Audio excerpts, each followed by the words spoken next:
Come on. Please work. There we go. Alright, perfect.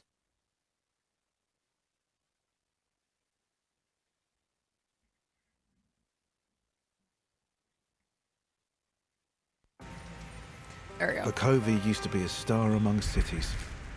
Historic, wealthy, and bustling with new businesses. That star's been dying for a while.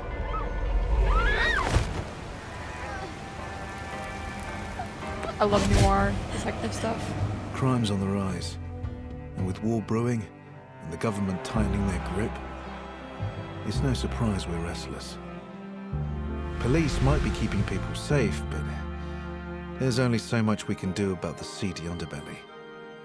With a prohibition, lawbreakers, criminals, and your everyday civilians are all forced into the same watering holes.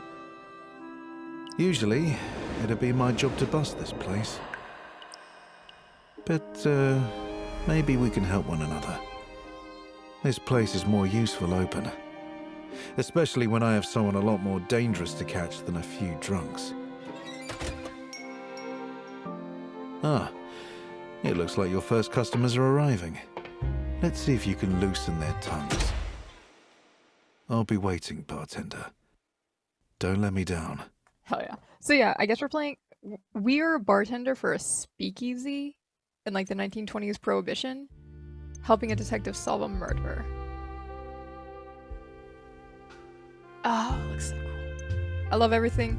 I love noir stories, but for some reason I don't like noir novels. I don't know why. But like murder mysteries and like the general vibe of noirs are so cool. Let me see. Settings. Full screen. That looks good. English. Oh, cool. They have a dyslexia font.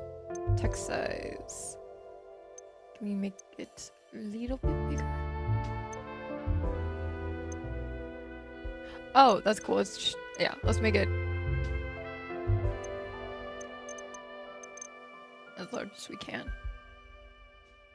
I think that's everything. There we go, new game. And we're just gonna play through demos all day until I have to leave. So think of doing Wonder Stop after this one.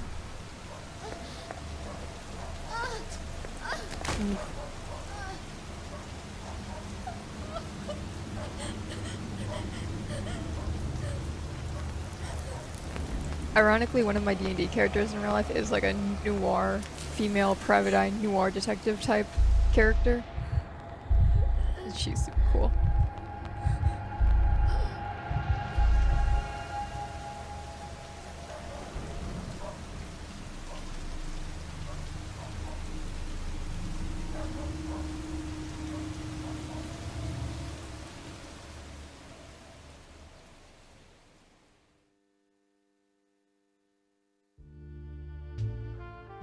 Last drop. Case 0. Monday.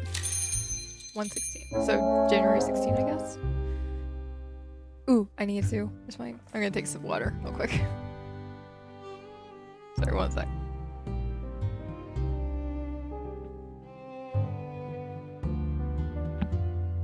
The hazy overhead lights in your speakeasy buzzed life as the bookshop above you closes for the day.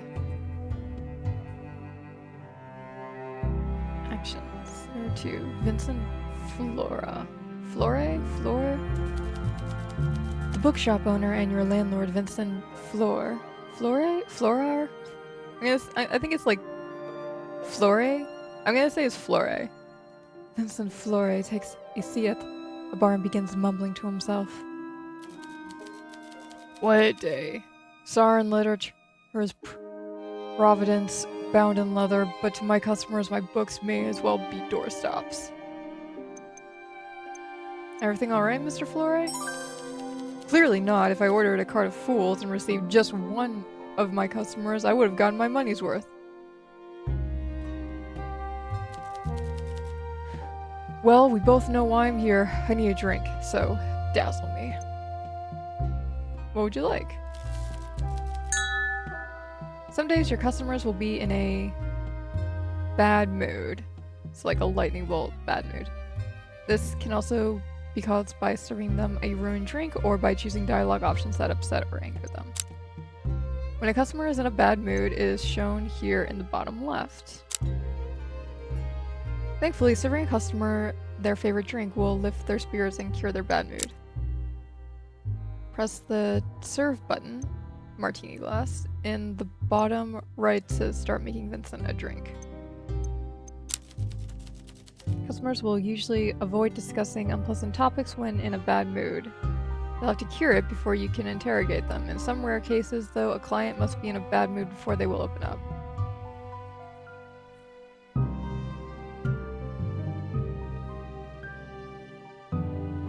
In these situations, you can mess up their drink on purpose to bring down their bad mood. As you get to know your clients better, make sure to learn what their favorite drink is. You can always ask them what they like to get a hint. You lift a clean glass from the tray and place it on the table. Vincent perks up.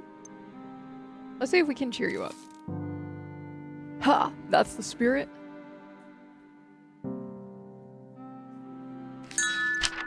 Vincent loves the Eastern Ruby, and we want to lift his spirits and cure his bad mood, so let's select Eastern Ruby in the list to start making his favorite cocktail. To successfully mix a drink, you will need to add all the necessary ingredients to the shaker by passing through them with the arrow, following along the lines in the direction it is pointing. Once you are following the path, you will need to keep up the pace as a red arrow will start following you. Make sure it doesn't catch up with you before you reach the end of the path. Here there's or the trick will be ruined. Ooh. Jeez, that went way faster than I thought it would. Sick. I love this mechanic though. It's way more complicated and in-depth than Tavern Talk. Well done, Vincent is no longer in a bad mood, and he's even gained more affection towards you. Cool. The more a customer likes a certain drink you give them, the more their affection towards you increases. Their favorite drink will reward the most affection. Heart symbol. Customers will not appreciate being served a bad drink. If you fail to properly mix a cocktail, customers will be displeased, and you will lose all but one action for the remainder of the conversation. I don't know if anyone's seen, God, what was it? Lackadaisy? The webcomic turned indie animated pilot, but it's the same vibe. It's like noir 1920s Prohibition. Not really noir, but like speakeasy 1920s Prohibition, and it's really cool. Everyone should go check it out.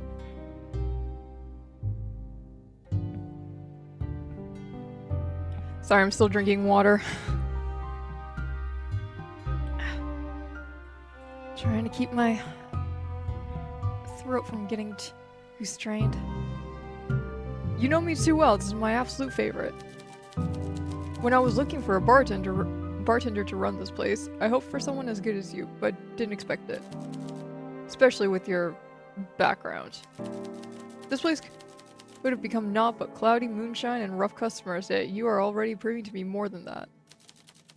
Supply lines for alcohol are fraught, so you'll have to adapt your drinks menu to the circumstance. But a recent shipment of vodka from Rusalka came into my possession, and as such, some old classic cocktails are on the menu once more. Man, give me a screwdriver any day of the week. Or a vodka crayon. Lucky me, I suppose. I really hope Markiplier plays this. I feel like he would be great at the voice acting. Anything else? Ah, yes, I nearly forgot. A friendly warning, perhaps? My favorite gentleman's club is abuzz with chat about a crackdown on speakeasies. My companions have warned me that the local constabulary is looking to make an example of the flagrant lawbreakers. Lawbreakers? I suppose that's what we are now. You've opened a bar during Prohibition, and even if that Prohibition is ridiculous. The law is the law, but what's legal and what's right are not always the same thing. The people of Sara should not exchange freedom for safety. What if we get raided?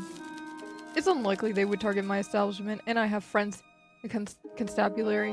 You should take precautions nonetheless. Try not to irritate anyone who might incriminate us, and don't compromise on drink quality. I'd imagine most speakeasies are brought down by dissatisfied customers, with loose tongues. I'll be careful. Good. You see, there's a reason I bring all this up. Vincent reaches into his inner coat pocket and pulls out a folded newspaper. He spreads it on the bar top so that you can read the heading. Speakeasy guest found dead. In the early hours of the morning, the body of an as of yet unidentified young woman was found in an alley off the Bukovia. The body of an as of yet unidentified young woman was found in an alley off the Bukovia Boulevard. I don't know why, that sentence really threw me.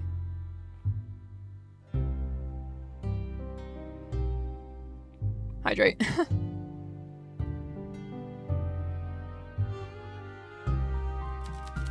Bukovia police has since released a statement confirming that the crime took place outside a speakeasy, and that the proprietors, as well as several guests, have been detained for questioning. This murder is almost certainly the latest in a string of crimes committed on and around the boulevard by the so-called Bukovia killer. Citizens are urged not to attend these illegal establishments for their own safety, and to inform local law enforcement if they suspect an illegal activity is taking place. Don't get too bothered by this tittle-tattle. I'm certain these murders are fabricated by puritanical bureaucrats on the city council. Doesn't that seem like a conspiracy theory? It does not. Greedy, joyless politicians are making sure this prohibition is enforced. They can spin tales of crime and murder if it's in their interest. You know a Sauron politician is lying when his mouth is moving. The scoundrels are not above manufacturing a villain to scare the populace. He takes a long sip of his drink and sets it down on the table, his fingers nervously rattling on the glass. A murder at a speakeasy doesn't mean visiting one is dangerous, but I wonder if those who indulge in tabloid rumors can grasp that fact. I imagine the authorities will be paying closer attention to venues like ours. They think we offer safe haven to vagabonds and scoundrels, but all we want is to kindle the dying flames of conversation. Imagine their surprise when they see the depth and breadth of fine gentlemen and ladies who will frequent our establishment. But heed my words, friend. Be on your guard. I will. We're on Bukovia Boulevard, so the locals are a mixed bag. Consider the customers carefully. My friends especially are people of culture and arts. There's no doubt in my mind that some shady characters will show up, but I'd imagine most will be harmless. I'd hope so anyway. A mix of high and low society mixed for a good blend. Honey and lemon, wine and cheese crackers, that sort of thing. Jokes aside, do be careful, bartender. I've invested a lot of money in this place, and while it's yours to use, I don't expect to be sweeping up eyeballs and teeth at the end of the night. Understood.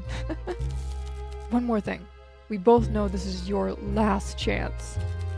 I went out on a limb to give you this opportunity, and I've turned a blind eye to your past troubles. Make sure those troubles stay in the past, and you keep your nose clean. Ooh, are we like an member of the mob or something? Do we have a shady criminal past? I get it. If you follow my rules, you'll be under my protection, and I promise I'll keep you safe. One hand washes the other. We have a deal. Good, good. Thank you for the libations. I should return home. I hope business goes well tonight. I have work to get on with. See you, Vincent.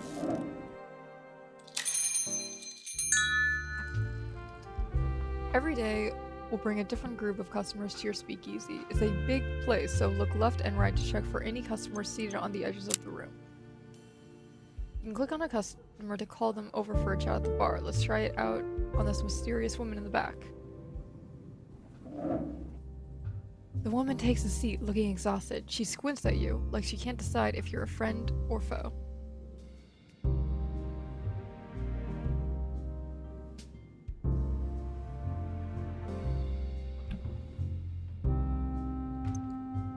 Rough day? Interjet girl. You have no idea, although you're on your feet all day serving people with too much money, so maybe you have some idea. Rundown Heights is fully booked, so me and everyone else in the laundry service are run off our feet. I don't have a table to set my drink anywhere.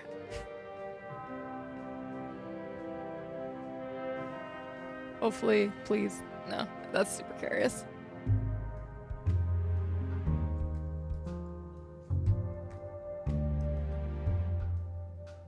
There we go.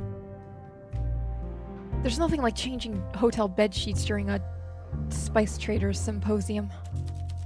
You know how frustrating it is to have a fat, bald old man explain the logistics of his spice trading company and how it made him rich? And he's doing that while you change his sweaty bed sheets. I can, I guess. Sometimes I push my face into a pillow and scream so loud I feel like I'm going to crack the walls, but then I stop. And nothing has changed. Sounds like you need a drink. Yeah, something that feels like being slapped in the face with a slice of lime. Slice of lime wrapped around a cricket bat. I trust your judgment. Okay. You lift a clean glass from the tray and place it on the table. One drink coming up. I'm so excited. There are several indicators to the right of each cocktail that provide more information about the drink in question, including whether your customer likes it or not. A question mark means you don't yet know how they feel about this cocktail, while a star means it's their favorite. Customers will also have drinks they like, bustling, and ones that they feel neutral, white dot, about. This information gets updated every time you serve a customer a new drink. Serving liked and favorite drinks will improve your relationship with a customer faster than a neutral one. This indicates the smoothness of the drink, which determines how long a customer is willing to stay and talk after being served. In other words, how many actions you will be able to take during the following dialogue. Every new topic you discuss will cost you one action. Once the action counter runs out, customers will leave the bar, so don't forget to serve them a drink whenever you talk to them. Customers can be called back as long as you have actions remaining, but can only be served once a day. Meanwhile, the alcohol percentage shows how alcoholic a drink is. The higher the percentage, the more intoxicated the customer will get. Some questions will require a certain level of intoxication to loosen a customer's lips. But be careful, a customer that becomes inebriated will go home. Alcohol tolerance will vary from customer to customer. Now you know the power the bartender holds. The better your drink fits the customer's taste, the more affection you will receive. It can also affect a customer's mood as well as how talkative they will be after you've served them. Let's make her a drink, shall we? 1 copper bullet. So we get 2 actions, and it's 5% alcohol. Vodka, lime juice, ginger ale, ice cubes, mint leaf, lime slice. That sounds really good.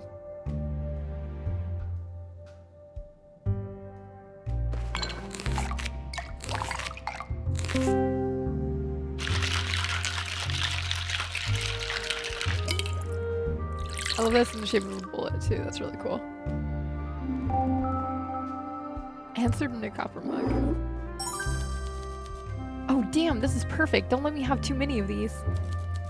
After a long shift, my brain is buzzing. I can't go home with all this fuzz in my head. When the Prohibition closed the bars and clubs, everything else got more expensive. An hour ticket costs a month's rent. And with everything being so busy. Why is it so busy? Well, there's the Spice Merchant Symposium, but there's some big show going on as well. Everyone's wearing their fanciest threads. The women in those sparkly dresses in their heeled shoes. Looks like torture to me. You don't care about clothes? You don't care about clothes? At the hotel, I only see the clothes lying on the floor, stained with peppercorn sauce, coffee, nicotine, and worse. At least the folk going to those shows are clean. I guess I clean up fewer wine stains now, so maybe the Prohibition isn't all bad. She downs her drink, wiping her mouth for any spills. Whew! Take that as a compliment, I'll take that as a compliment. This watering hole is new, right? That weird old guy put me on to this place. Nightcap just opened, yes. How old? How old? Dunno, 50s? Balding, but pudgy. That's the landlord. Yeah, I figured she was talking about the landlord. Well, he might be weird and old, but this place is alright. What do you call it? The Nightcap. The Nightcap, huh? Funny name. Oh, I'm Clara, by the way. Mind if I just call you bartender? You don't seem too prissy about the type of customers you get. Grundown Heights has 3 hotel bars, but I didn't fit in at any of them even when they served booze. The staff bar was all drunk in bellhops, the mid bar was full of posers, and the Spire Lounge would charge me a fortune for just looking at the drinks menu. This place feels a bit more varied in its clientele. You got all sorts in here. We're all equal when we walk through these doors. Her smile is warm, and she nods a little, like she just made her mind up about you.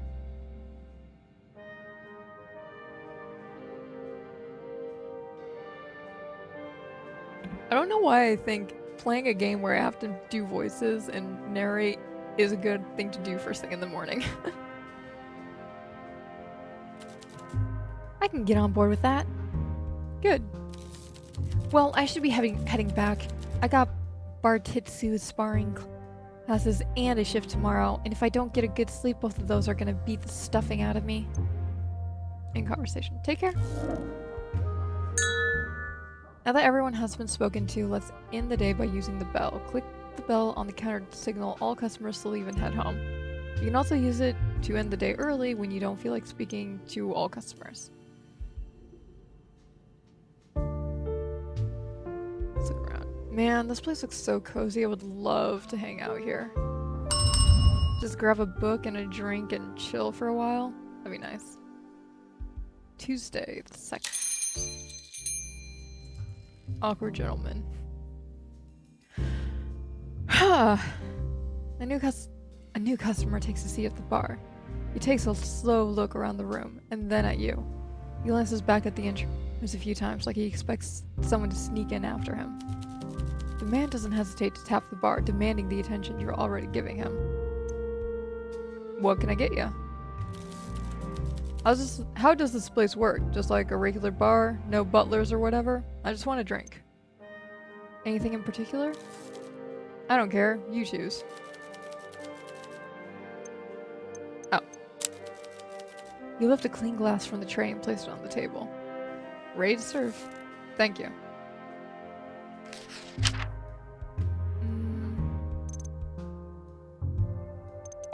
Poison drop. Femme fatale. Wake up call. I feel like you would like either. Although a cold winter has way more alcohol percentage on it, so.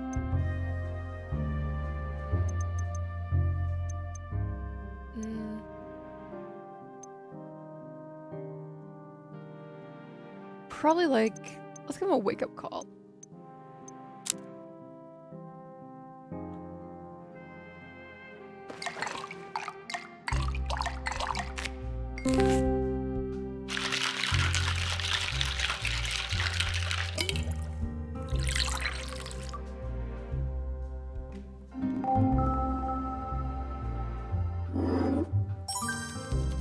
Ah, perfect. Well, as perfect as a crime can be. You've probably guessed that I'm here for more than a drink. We have business. Business? He sets down today's newspaper, but rather than turning it as Vincent did yesterday, he instead lets the heavy pages land with a thud. Bukovian Herald, November 16th? Bukovia killer's latest victim finally identified. Young gambler murdered outside speakeasy. I wish I could... Oh, my TV is too far away. I can't read those. Something, the last drop.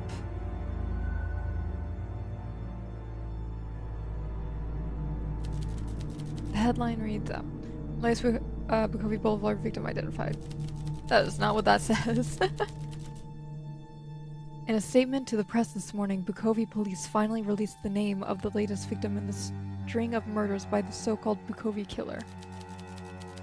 The body of 24-year-old Natalie Reed, a native Saran and lifetime resident of Bukovia, was found yesterday in the unnamed alley off Bukovia Boulevard at 6 in the morning by a local resident heading out for work. Police have since confirmed that the crime took place outside a speakeasy known as The Last Drop, which the victim, a junior accountant, was known to frequent in her off time to drink and gamble. The illegal business has since been shut down, resulting in several arrests. I know why that name, The Last Drop, is tripping me up. That's the name of the bar in Arcane. That's why I'm like, why do I know that name? Police Commissioner Aldea urges the public to be careful and to come forward with any information that may aid the police in their ongoing investigation as the perpetrator remains at large. Natalia Reed's family has declined to comment. Her employer, Mark Weaver, says only that he assumed she was just late again. Have you encountered anyone acting strangely at this establishment? You spring to mind. Honestly, yeah, you spring to mind. Oh, shit. You can tell you've touched a nerve. He takes a short breath and leans forward. Anyone who isn't me. Maybe. I don't think you quite understand what's at stake here. Did you read the news yesterday? Speakeasy guests found dead. And since you just served me alcohol, that would make this place... Let's make a drink for a new friend. That's speakeasy. Exactly.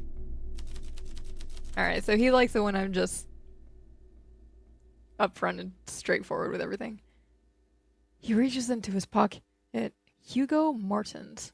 He reaches into his pocket and pulls out a police badge. His name reads Constable Hugo Martens.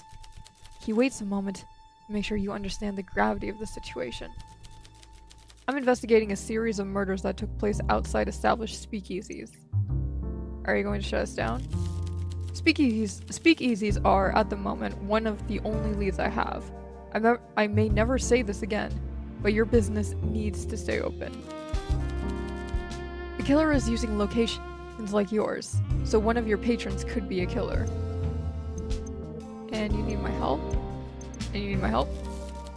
You'll be helping yourself. If your clientele keeps getting murdered, well, that's not great for business. For a time, your establishment has protection from me and from the rest of the constabulary. This place is no longer a bar, it's a hunting ground where I will catch a killer, with your help. Found a clue. A clue! Your first assignment is to interview these drunkards and find out if any of them frequented that speakeasy where we found Natalia Reed. Do that, and I might just extend your time a bit longer so we can figure out who's behind all this. I guess there's no opt-out. You drinking here is also illegal, right? It is, but I have dispensation. And with your background, I'm sure you agree it's best if we don't look too closely at who has broken which laws. I'm definitely like an ex-mafia hitman or something. Like, there's some shady shit has gone down. Now, are you going to help me? I don't have an option, do I? He shakes his head softly, then pulls the badge from the table and places it back into his inside pocket. I did my homework on who you are. Just think of it this way. As a reformed citizen, you should be more than happy to help out. So was I in prison? I assume I was in prison then.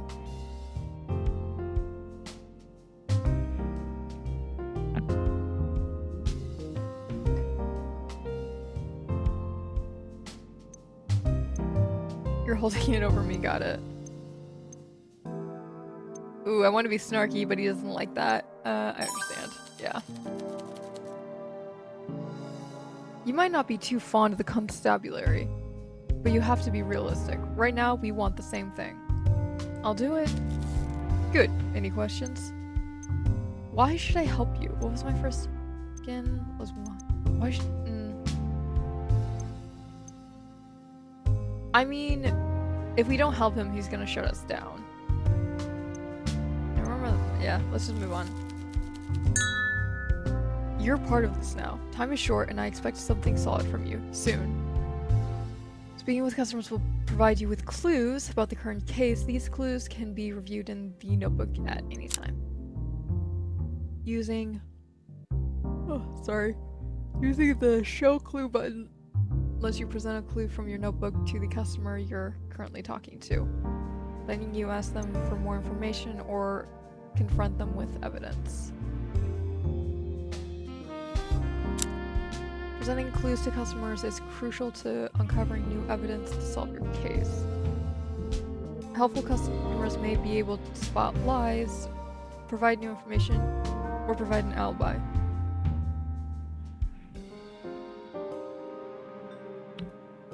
But be careful, showing certain people confrontational evidence may just affect their mood.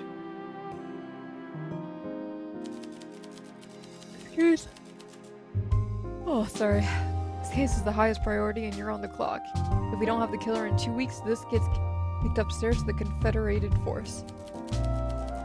And if that happens, my career is in tatters and your bar is finished. Let's make sure that doesn't happen.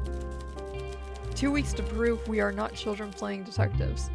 2 weeks to save our careers and our reputations. 2 weeks to make our streets safe and save some lives while we're at it. No pressure though.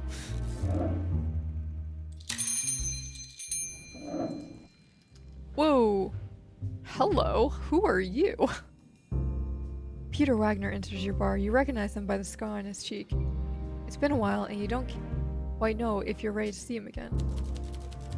He takes a seat, looking you in the eye. You can't quite tell if he recognizes you. You hope he doesn't. Man, I wish I was better at like Chicago and New York style accents. That'd be perfect for this game. Welcome to the Nightcap. Creative location for a speakeasy. The filth are looking for old bars opening up again, not basements owned by bookworms.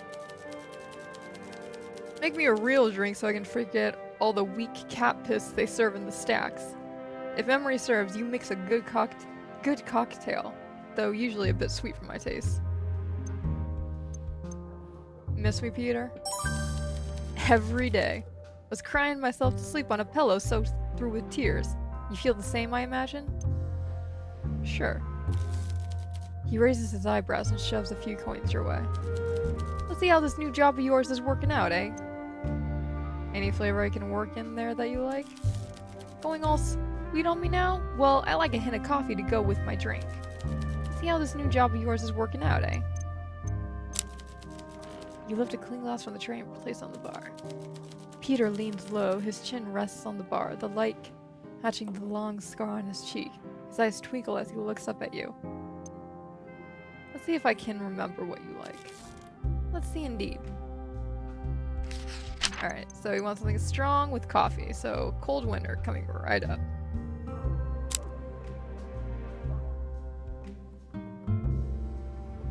What the? There we go. This is the worst time for you to die, mouse. Jesus.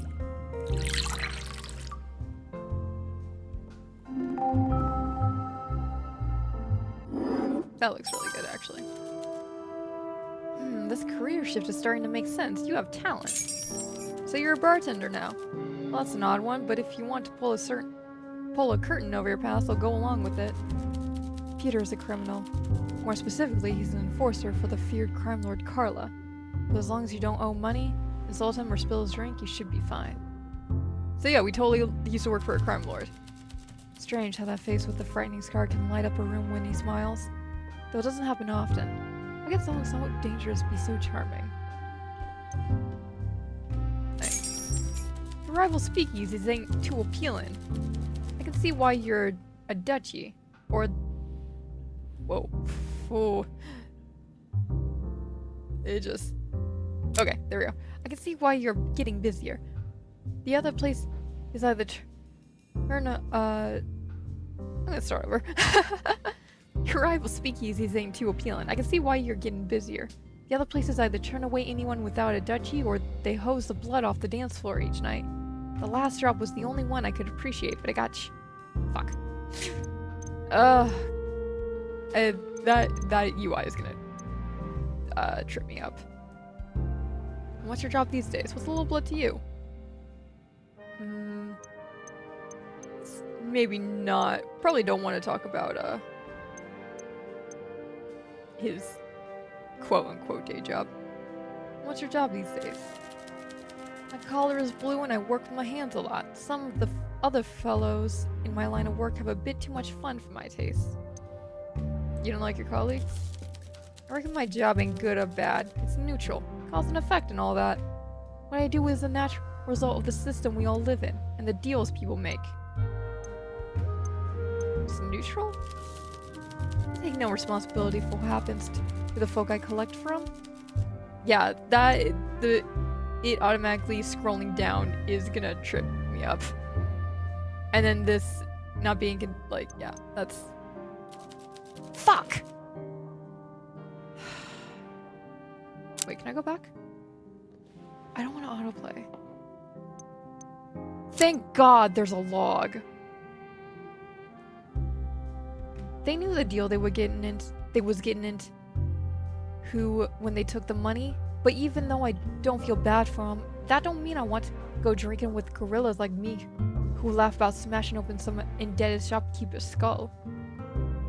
He takes a final long sip of his drink and sets the empty cup down on the table.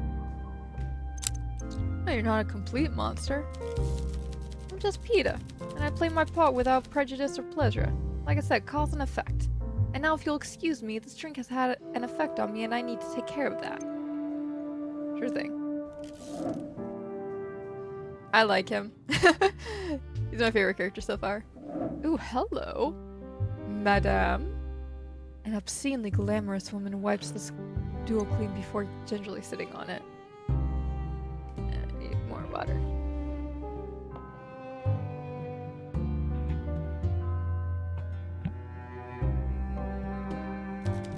After a moment, she checks her lipstick in a pocket mirror before readjusting her coat. She leans forward to meet your gaze. Welcome. It's certainly cushy down here. To think this grand a place below a bookstore, how very... Vincent. You know Vincent? Yes, he's the man who invited me. He probably mentioned I'd be showing up. He's quite the fan. Oh, she's one of Vincent's, ladies of the night, probably. Her nails tap rhythmically to some invisible music. You can't tell if she's waiting for you to say something. You can't tell if she's waiting for you to say something in particular. Vincent hasn't mentioned you. No, he must have. Carmine, Olivia. There's probably some kind of list I'm on, a VIP kind of affair. I'm an actress slash singer slash radio host. If you haven't heard of me, you've certainly heard my voice. Her voice is silky and delicate like a silver bell. You don't mind listening to it even though it drips with audacity. The audacity. It's never mentioned you. We want her to like us, so... Sure. Oh, that Olivia Carmine. Yes, Vincent mentioned you. See? We all need a little push to jog our memories sometimes. Perhaps you heard about the time I saved a performance of Dandies and Dames of the Classic Grand? Maybe. The stagehand forgot to leave a prop gun on stage. I ended up singing bang bang noises to finish the performance. The audience loved it. The director went along with it. The show got middling reviews, but I was praised for my quick thinking and my coolness under pressure. Can I get you a drink? Are you buying, darling? Put it on my tab. I'll be here often. I eagerly await your performance, bartender. Anything specific to your fancy? Anything specific you fancy? Something fruity. I love tropical fruits in particular. Okay. You lift a glass from the stack and place it in front of Olivia. She purses her lips, taking a long look at her nails beside the glass. Let's pour you something fabulous. Thank you, darling. My throat is absolutely parched.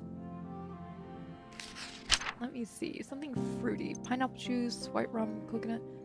That definitely sounds like it. Yeah, that seems to be the correct drink of choice. There we go. Honestly, it sounds like something I would probably order. I love pineapple juice. That's good. Astonishingly flawless, incredible, divine, absolutely brilliant use of everything, inspirational, honestly. What a day. Oh, did I tell you about my radio career? She doesn't wait for an answer. Instead, she leans forward and curls her fingers to pull you close. Well, today I spent the majority of my time reading contracts. I'm starting my own show, you see. Ooh, notebook updated. Something daring, something bold, something that'll knock the socks right off my listeners. I'm calling it Chamomile and Carmine. Classy, right? Somewhat, absolutely.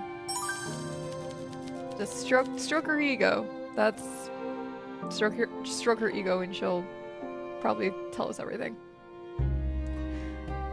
You're one of the first to hear about it, but well, I suppose I let my mouth run when I'm a little tipsy, so more we'll find out soon. Picture me and my sultry voice, broadcast nationwide to the people of Sara, even the poor folks who can't make it to my stage performances. I'm so excited. Congratulations. Good things happen to good people, you know. Sure. Olivia swirls the last bit of her drink and takes a long sip. She wipes her mouth with a tissue before setting the empty glass down beside your hand.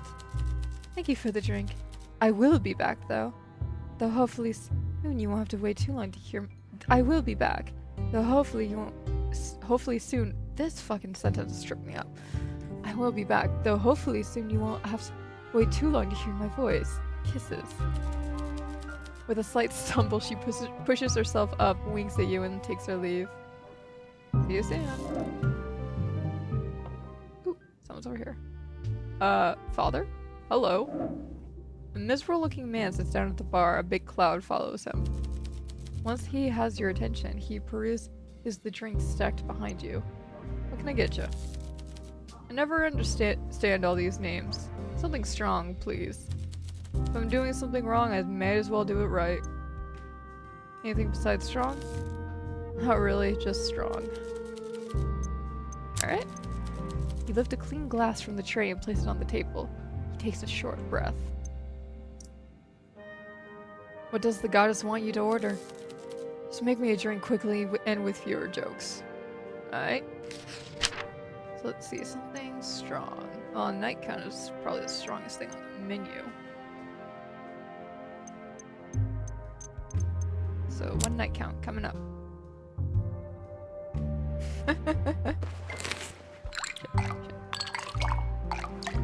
There we go.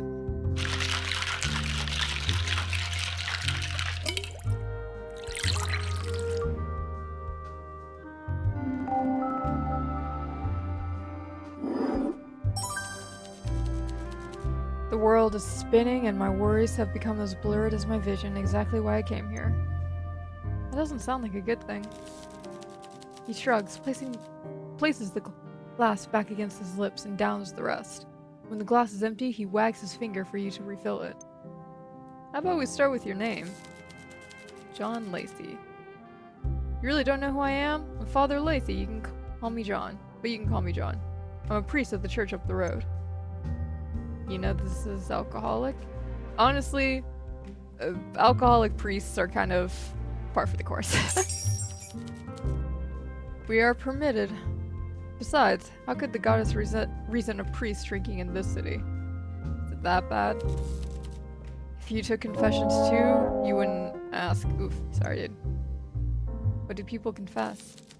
Everything you can imagine and more. I used to have faith in humanity. Yeah, I don't know how anyone could handle hearing all the worst parts about somebody's life. There you go. Thank you. I'll be back soon. Godspeed, John. He downs the rest and stands up. Now you can see him better. You notice the clerical collar that was tucked in. He tips his head and takes his leave. Alright, I guess that's everyone. Let's take a look at the notebook. Vincent Flore, a lover of literature and the owner of Libraria, the bookshop on the Bukovia Boulevard that is located above your speakeasy.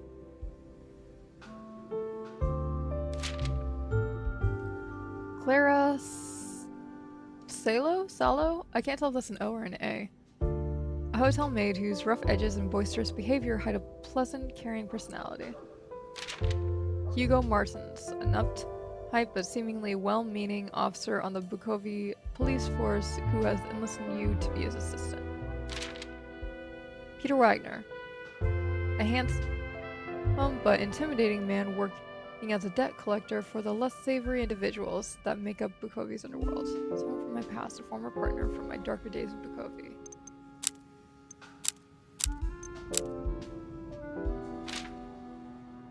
An extravagant Olivia Carmine, an extravagant opera singer and radio host with a love of all things dramatic. Host of the upcoming radio show Chamomile and Carmine.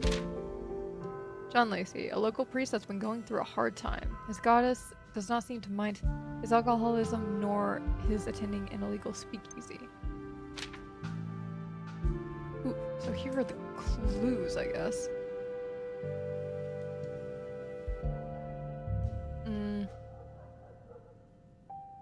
Oh, I guess these are just like reminders.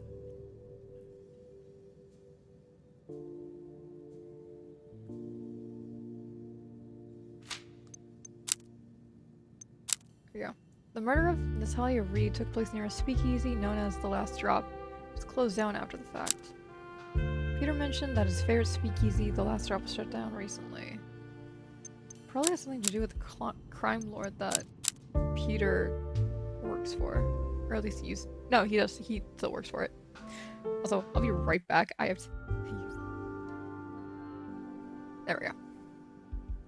Alright, that's the day.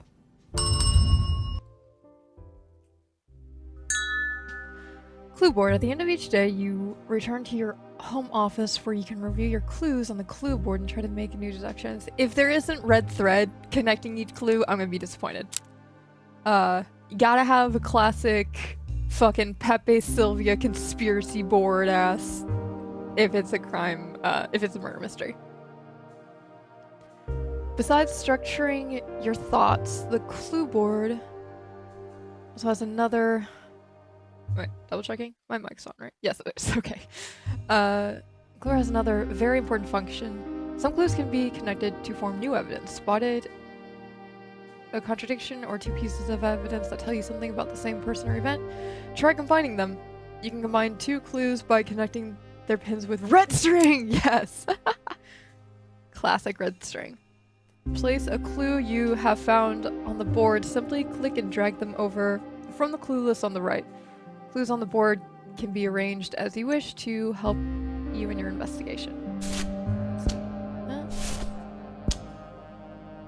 At any point, you can remove a clue from the board by dragging and dropping it back in the clue list should you feel a piece of information is no longer important. The two clues you have right now seem to be related, don't they? Try linking them together. Click one of the pins, then drag the string to the other clue's pin. See what happens. Oh, yeah. Peter's street smarts.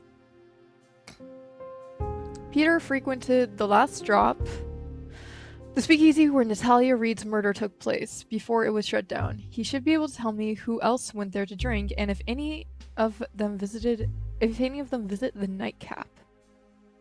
There's speakeasy, the last drop. Combined clues are key to your investigation. Building a solid case will hinge on making these connections. Asking your customers about these new clues will often lead you to new insights as well.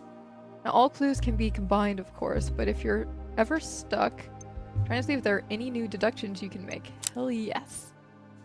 To proceed to the next day, click on the coat rack to the side. Sweet. Oh my god, Vincent with hair? Sorry, but that is so cursed. Vincent, you look better bald. Not a lot of men look better bald, but you do look better bald. The classic bald with like that, it's called a handlebar mustache? I think it's called a handlebar mustache. Like, that is such a classic look. In the evening, go to the next day? Yes.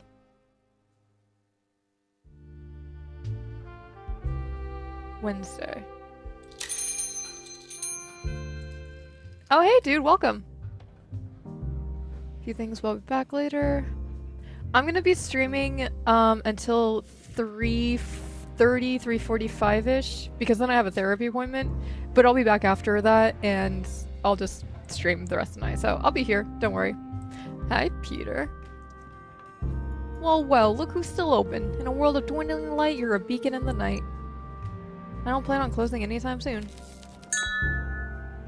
I'm playing just like a lot of demos today, and then later on tonight I'll play some more Witcher, maybe some more Tavern Talk. Press the show clue button. Come back maybe an hour or two. Yeah, I'll be here. Later, dude. Show clue button to open the notebook and present him with the new combined clue. Select Peter's street smarts clue. Present clue. Firm. The story about the broad that got iced at the speakeasy, what about it? What do you think happened? Read the story. I'm sure the journos did a great job. They always do. Don't be like that. I want your opinion. You're fishing, and for what? I got nothing for you. You and me both know how this show plays out. The papers spin the same stories, the hoi polloi get all worked up, and ain't no one got the real facts, except for the ones who know how to keep their mouths shut. And folk who say the city council are fabricating the killings, they got their heads screwed on wrong. Bukovia officials can barely patch a hole in the road, far less stage a murder. Moida. I know a professional job when I see one, and this ain't professional, but it was done by someone who has experience. Someone who planned it out real careful and who's done it before. Did you visit that speakeasy? Yes. And? Plenty of folk went there, so don't go making any inferences. You know where the line is. No need to see what happens if you step... You know where the line is. No need to see what happens if you step over. Who else went there? Hot as hell, it was a mixed crowd. Let me think. Lena Dragos. The type of rich blonde who don't want nothing to do with me. Last year she made it big thanks to her daddy winning the jackpot at a poker tourney. Elliot, the sour-faced alcoholic who popped in occasionally. If he was in school, I'd beat the snot out of him and take his milk money. Still might. Sweet. And Killian Durand, the rich kid with the baby face and the soft hands. You taking roll call? If this bartending gig doesn't work out, I suggest a job as an intrepid reporter. What do you think of that, Scoops? Alright, I was just curious. Let's catch up, just like the old days. When you don't feel like asking a customer any further questions, you can always press the leave button in the bottom right to exit a conversation, regardless of how many actions you have left. However, if you still have questions for Peter, you can simply continue your conversation. Let's catch up, just like the old days. What sort of drink do you like, Peter? Victim, know anything about Natalia Reed? criminal background, so between us, I assume you never went legit. So between us, I never assume you never check how's work these days. And if we make him a drink, we'll get more actions. You lift a clean glass from the tray and place it on the bar. Peter leans low and his chin rests on the bar, the light catching the long scar on his cheek. His eyes twinkle as he looks up at you. A drink, Peter? Maybe just one. You don't want my lips loose, and then who knows what I'll say. So he likes cold winter.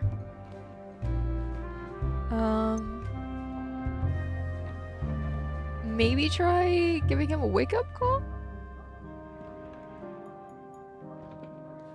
Because he said he likes coffee flavored stuff, so let's try giving him a wake-up call, see if he likes it.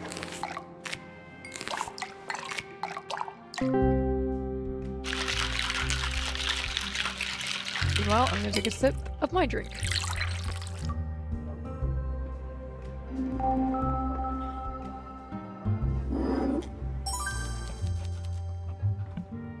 I'm usually not a fan of surprises in my drinks, but this is good. Let's catch up, just like the old days. Know anything about Natalia Reed? Shame about her accident. Her murder? You mean? Murder, then. I saw her here and there, and I reckon it's real odd that she got iced. Why odd? She didn't seem like the victim type, you know? Can you elaborate? He tilts his head for a moment, and you see his eyebrows shift, giving you a knowing look. She was confrontational, fearless. Most people are intimidated by me, but she brushed me off. She brushed off my employer a few times, too. Usually the ones that end up victims are the ones who don't fight back. Even drunk, she probably put up a good fight. Really? I reckon so. Killed from behind, right? Whoever stuck her probably thought they couldn't take her in a fight. The police or whoever is holding your leash should be looking at Catwoods. That's what you should be investigating. Who says I'm investigating? You're asking a lot of questions. People with our background know better. No one ever got iced for asking too few questions. You're right. Hey, if you got someone pulling your chain, I get it. Someone holding something over you, I guess? Yeah, maybe. Don't be coy, we go way back, so I get it. Right. Let's catch up, just like the old days. Okay. Not gonna ask about work, cause no. Have you ever gone legit? Let's both assume I'm not in the mood for this conversation right now. Sorry. Ask me again when your words are as sweet as the booze. So what sort of drinks do you like, Peter? I like proper drinks, something pure, like vodka. Anything else? Coffee helps, keeps me sharp in the wee hours. You work late? You know I do. Nothing good happens in the morning, so best sleep through it. I get a lot more done when else is asleep and out of my way. Despite the name, a cold winter usually keeps me warm during those long nights. I remember. Alright, so... Oh, dare I ask? I'm too curious. Good, although I'm being real careful who I talk to these days. Truth is hard earned, you feel the same? Sure. I'll be straight with you when the time is right. We ain't as close as we used to be. Let's take things slow. Alright, that's fair. Well, I won't go home, but I can't stay here. Make sure you don't get into any mischief while I'm gone. That's my job. Will do. Ooh, we got a bunch of new folk today. Let's talk to the dude who's just hanging out by himself. Office worker. In a bad mood. A moody-looking man sits down. He takes a deep breath and hunches over the bar, avoiding eye contact. Long day? Every day is the same length. Can I get a cocktail? Sure. As your hand moves to grip a glass, he holds his palms up, stopping you. Wait. Please make sure it's a clean glass. All our glasses are clean. I'm sure, but I've had bad experiences, smudges and such. He is giving Mordecai vibes from Lackadaisy. One glass, no smudges. Good. I'll have that cocktail. I'm waiting. Any particular flavors you enjoy? Nothing too fruity. I don't like seeds or pith in my mouth. Maybe something minty? Alright. One minty drink coming right up. You lift a clean glass from the tray and place it on the table. The man closely inspects it and gives a reassuring nod. Coming right up. Hope it's good. Yep, 1 min punch coming right up. There we go.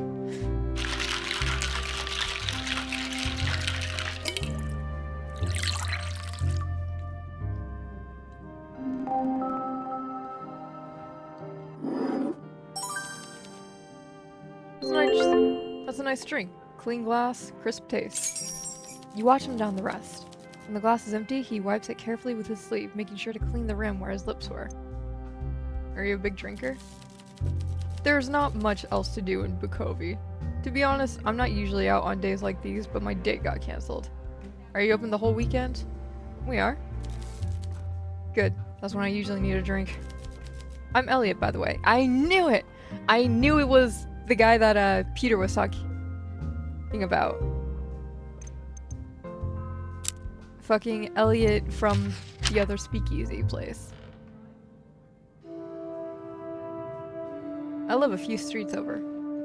Nice to meet you, Elliot. Can I get you another drink? No, I should head home. Thanks a lot for the drink. I'll be back soon. See ya. Alright, let's talk to these folk. Well-dressed girl. The young, well-dressed woman sits at the bar and waits. She doesn't seem the happiest, but as soon as you look at her, she puts on a smile and leans on the bar. What can I get for you? I don't really know, if I'm honest. Too many options. How about I choose? I'd appreciate that. I feel a bit out of my depth here. Something light, though. I have work in the morning. I'm looking forward to trying anything you make for me. Any flavors you're fond of? May sound odd, but tomato. 1 Bloody Mary coming up. I'm looking forward to trying anything you make for me. Okay. You lift a clean glass from the tray and place it on the table. Let's make you something nice. Many thanks. Femme fatale. Gin, vodka, lime. Is that the only one with tomato juice in it? I think so. Ooh.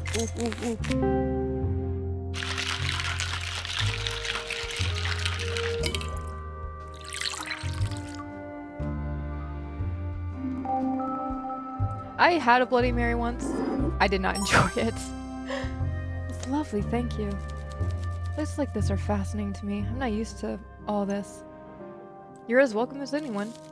She tilts her head as if wondering whether to agree or not. I keep thinking the constabulary will arrest me at any moment. My friends thought they would pay a fine, but I'd end up in jail. I understand. So she's hanging with the rich folk, but she herself is not probably rich. Yes, I think you do. I'm Maria Popa, by the way. I'm here with my friend Alina.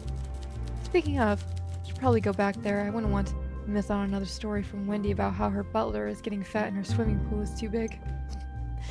Good luck. You see her put on a smile, grab her drink, and make her way over to the table. Alright, so let's see what the rich folk have to say. A woman sits down at the bar. Her eyes are piercing, and she scans the room, then you, taking everything in. She's dressed up with diamond earrings, a pearl necklace, and a coat that could be mink. What can I get you? This place is charming. This place is as charming as it is easy to find. When Alina mentioned the speakeasy on the boulevard, I say I expected this. Money has fled into the Bukovia boulevard and washed away the dirt, but some of the character too. However, it seems to have flowed past this venue without impact.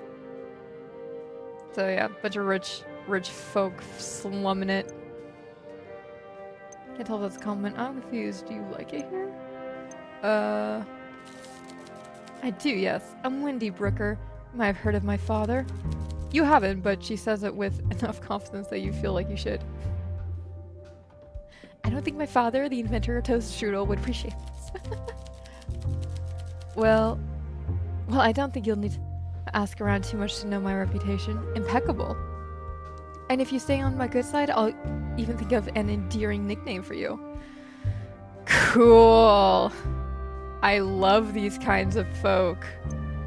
Totally not obnoxious hipster douchebag trust fund babies. Okay, do you want a drink? Don't make me beg. Please leave. What does a lady like you drink? Something strong enough to make everyone look just a little more fabulous, but not too much. Okay. You lift a clean glass from the tray and place it on the table. See if I can impress you. Difficult task, but nothing is impossible, darling. I hate you. I'm just gonna give her the strongest fucking thing I have. Which should be... I don't care if this bitch likes me or not. Oh, fuck.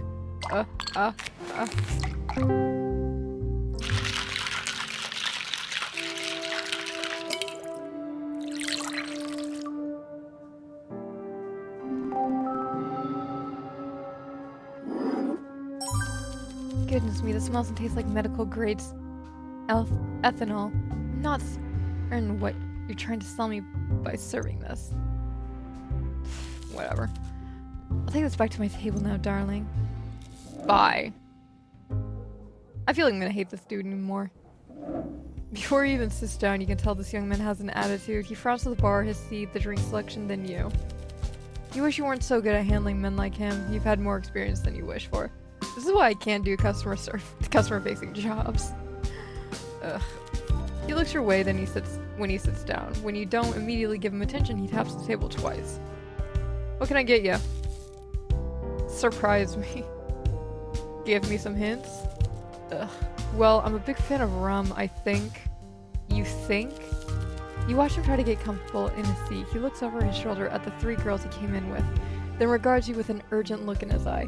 Bro, have you never drank alcohol before? Ugh. You're the bartender, so tend bar and serve me something. I don't drink too much. My parents are into wines, not cocktails. I got it. Thank you. Alright, pour away. What flavors do you enjoy? Something with sweet touch like rum. You lift a clean glass from the tray and place it on the table. Let's get you something nice. Don't keep me waiting now.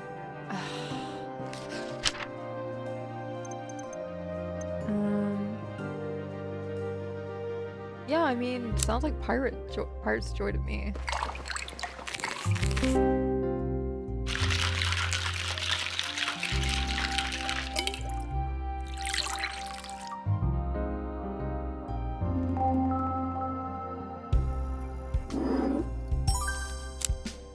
I could get used to this. I'm Killian. You might have met my parents at some point. The Durans. Yeah. Okay, so these are like the folk that were at the other speakeasy Peter was talking about. Might have. You might have met a doctor with that surname, though it's fuzzy. Fine people, though I suppose as private doctors, perhaps a bit out of your price range for healthcare. With that, he turns around and goes to sit back at the table. In conversation.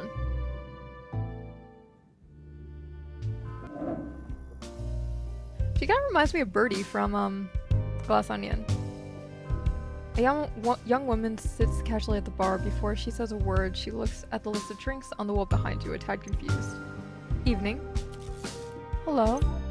What can I get you? I don't know what I'm feeling today. I want something strong, but I'm also craving something sweet. What can you do? I can try and help you make up your mind. That'd probably help. Okay, let's roll the dice. Surprise me. Like again? I want something strong, something sweet. Okay. Something strong but sweet. You lift a clean glass from the tray and place it on the table. Something nice. I'm looking forward to it. Also, her attire is weirdly modern compared to everyone else's, in my opinion. Like, she looks like she's dressed in like a business suit almost. Let's see, something strong but sweet. Gin vodka. I could make her another pirate drink, I guess. Sugar syrup whiskey. Poison drop might also. Ginger ale. Whiskey, sugar, ice cubes, and cherry. Maybe an Eastern Rube? Let's try an Eastern Ruby. See if she likes that.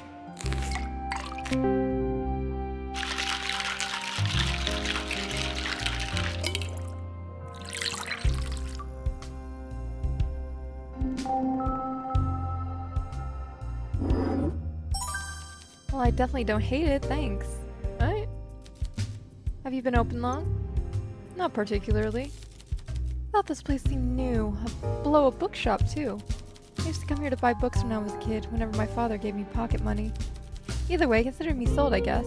How'd you afford somewhere on the boulevard? That's an own place. I don't own the place. Right. Anyway, I'm Alina Dragos. I brought a few friends along and we're already a bit tipsy, if you haven't noticed already. She didn't have to tell you that. They reek of booze. During a Prohibition, you had it well. Yeah, we found a bottle in the basement and we're celebrating our friend's birthday. Anyway, I'm gonna go look for my friends. I hope they haven't wandered off. Take care. Yeah, you too.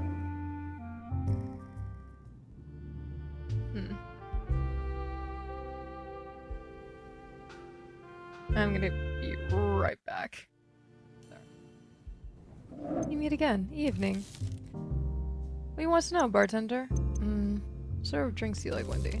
I absolutely adore the evening prayer. There are a few others I enjoy, but a great deal more I detest. Why do you ask? It's my job. Very good. I'm glad we could have this discussion now so we don't have to do it again. I hate you. Ugh. You would be a Karen in modern, like in real life, probably. What do you want to know, bartender? For a lot of expensive items. Tell me about yourself, Wendy. How do you know everyone? Tell me about yourself, Wendy. I love that idea. She opens her mouth in mock surprise and lets out a little delighted giggle. What's there to say? I grew up at Papa's old estate home. What's like the bitchiest, spoiled voice I can give her? What's there to say? I grew up in Papa's old estate home heath out in the country. I moved to Bukovia because I got bored and I come to dive bars like this because I love the entertainment. Dive bar? You do not fit right in. Oh, are we sparring? That's adorable.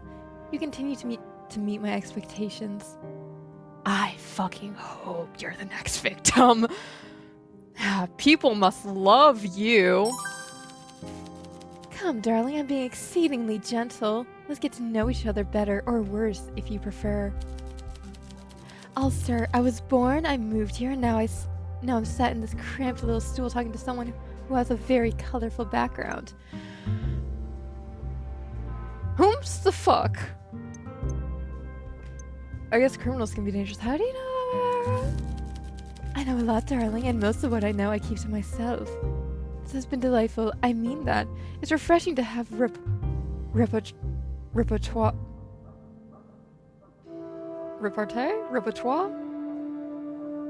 I think it's repartee. Repartee with someone who can keep up. I fucking hate this bitch. Sure. What do you want to know, bartender? How do you know everyone? I'm cordial with Alina and Maria. And you know Killian? You met a while ago at tango class, you know, in pre-Prohibition times. Don't get me wrong, they're not hideously dull or anything. I just feel they are slow to trust and reluctant to say anything genuine. You feel the same, or are you an open book? Takes me a while to warm up. What you see is what you get. Takes me a while to warm up. Yes, it does, doesn't it? Good. When you have secrets like that could ruin you, sharing them with people is like handing them a loaded pistol. In this case, though, we are all breaking the rules to be here, so it does encourage a kind of mutual trust-distrust paradox. Let's keep each other's secrets together, lest we ruin the fun for everyone. Are you taking a risk being here? She laughs, and for the first time it sounds genuine. You've amused her and she lets the mess slip for a moment. You've known plenty like her, and learned to never let your guard down around them. No, I wish there was something as exciting as a police informant among us, but alas, we are as we seem. Oh, lady, do I have news for you. Well, other than Maria, she's not rich at all. Dirt poor, in fact, but you can tell. If you look closely, you can tell. Uh-huh. She purses her lips briefly, a smile flashing across her face. Not the friendliest thing to say, you fucking bitch. Friendly? What an odd concept. Alina pays for everything. Maria is...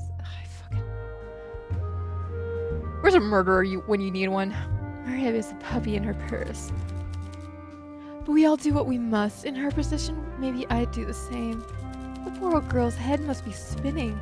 Evenings in the casinos, speakeasy and clubs with Alina, then back to her threadbare bedsheets each night in the stacks. What a contrast. It's cruel, really. You don't seem to like Maria. Or anybody, for that matter. I don't like Alina much right now either, but again, they might grow on me. Maria and Alina have some quirks, which I like. Perfections. And they're both sharp as tacks if you haven't heard. Maria hides it under her shy facade, while Alina hides it under a layer of, well, blondness. Opinions are fluid. For example, I didn't care for you, but perhaps the tide is slowly shifting. Please don't, I fucking hate you. Same with the girls, Lena and Maria. If they would just ease off on the chest shot and address these... Oof! And address the sexual tension in the room instead, I might enjoy their company a great deal more. I'm sure. What do you want to know, bartender? You certainly wear a lot of expensive items. Putting up a front, maybe? I do. And you're worried about being robbed? If I'm outside, the best place someone could rob would be my empty home. If I didn't wear the nice things I have, I would be living the same life as a woman who had already been robbed. An unglamorous existence. Earrings are meant for ears, and jewels don't sparkle when kept in a box.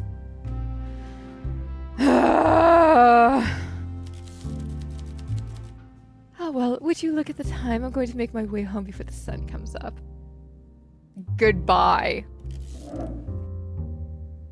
Fucking... Hi, Maria. How's it going? Good evening. Evening, Maria. We should chat, I guess? Pass the time? Not a big drinker. What sort of drinks do you like? Yeah, what sort of drinks do you like? Femme fatale is nice. The spice slows you down, so you get the head spins without getting carried away. Interesting.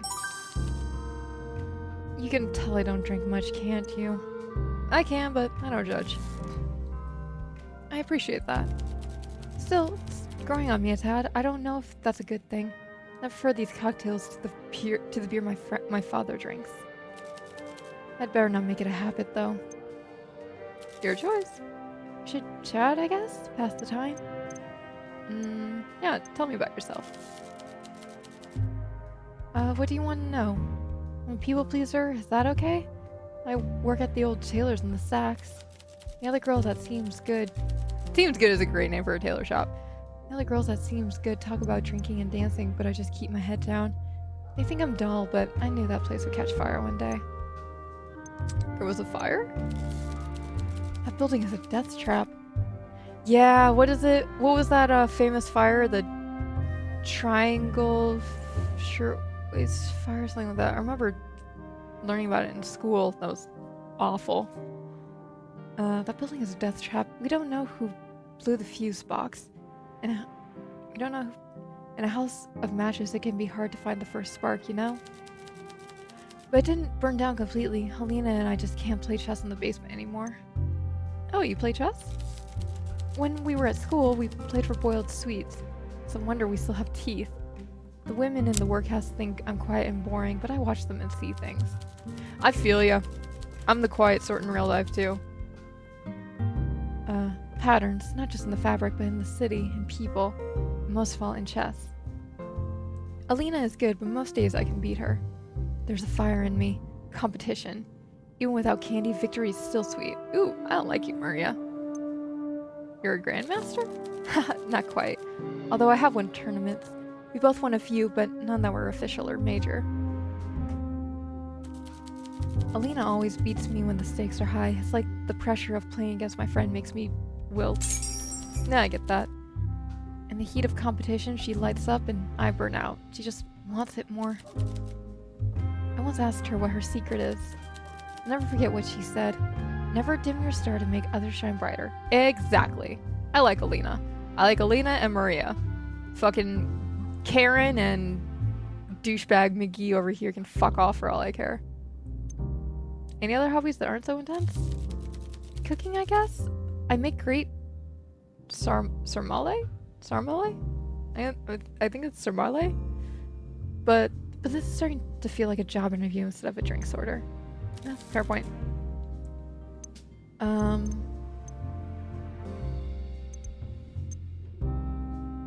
I have 4 more actions. Not a big drink order. Not at all. If I'm honest, I come here because Alina asked me along. And leaving her at a bar alone isn't something I'm comfortable with. You're a good friend. You're a good friend! I think so too. Alina and I have been through a lot. I like knowing she's safe. Oh, I ship them. It's the one thing me and Karen fucking agree on. Even if it means drinking.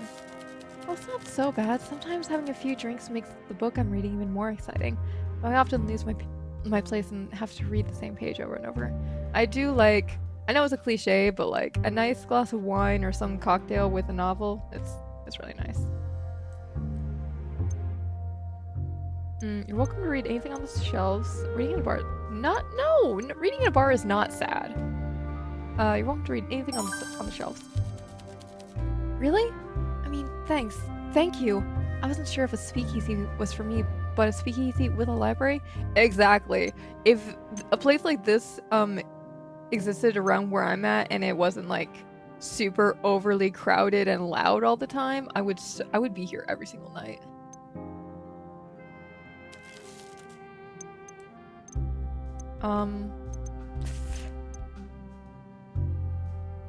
I have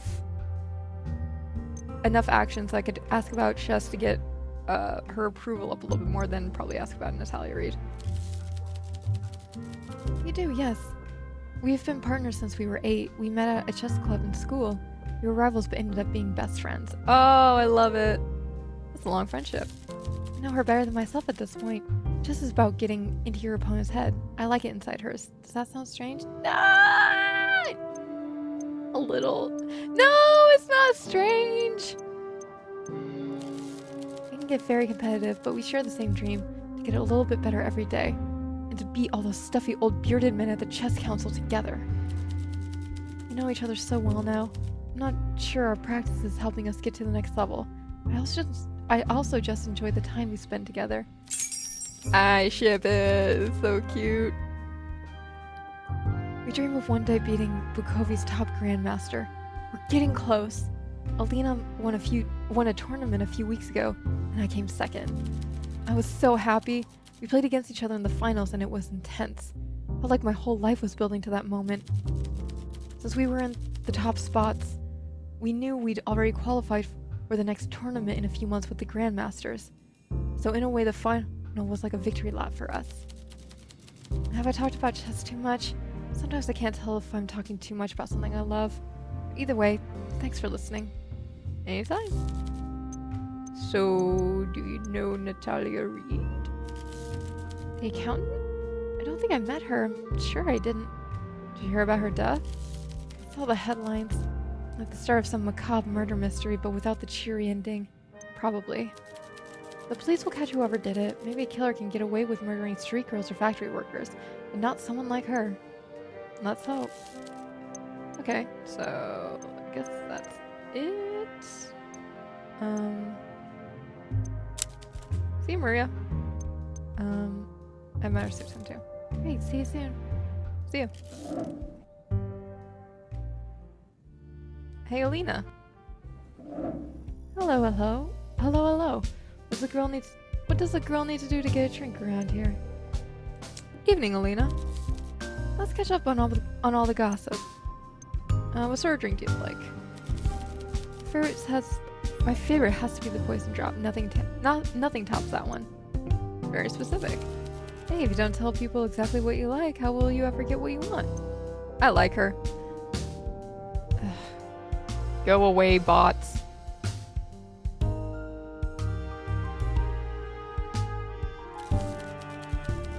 Every single stream, some fucking asshole. There's a bot in my goddamn chat.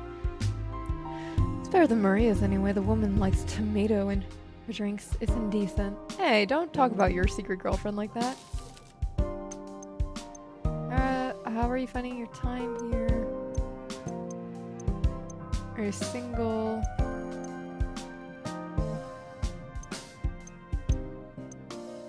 How are you finding your time here?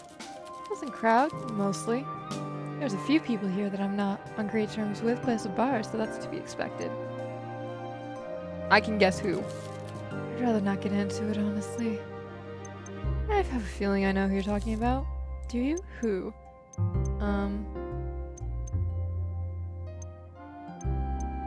Ooh, do I say Peter?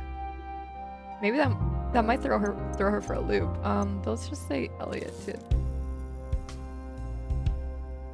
Keeping our cards close to our chest for now. How'd you guess that? Just instinct. He's a piece of work, alright, especially when he's drunk. A few months before Prohibition, I was at a casino with my father for my birthday. He wasn't exactly going to bake me cake, and I didn't want to be alone all day till the clubs opened, and I didn't want to be alone all day till the clubs opened and I could see my friends.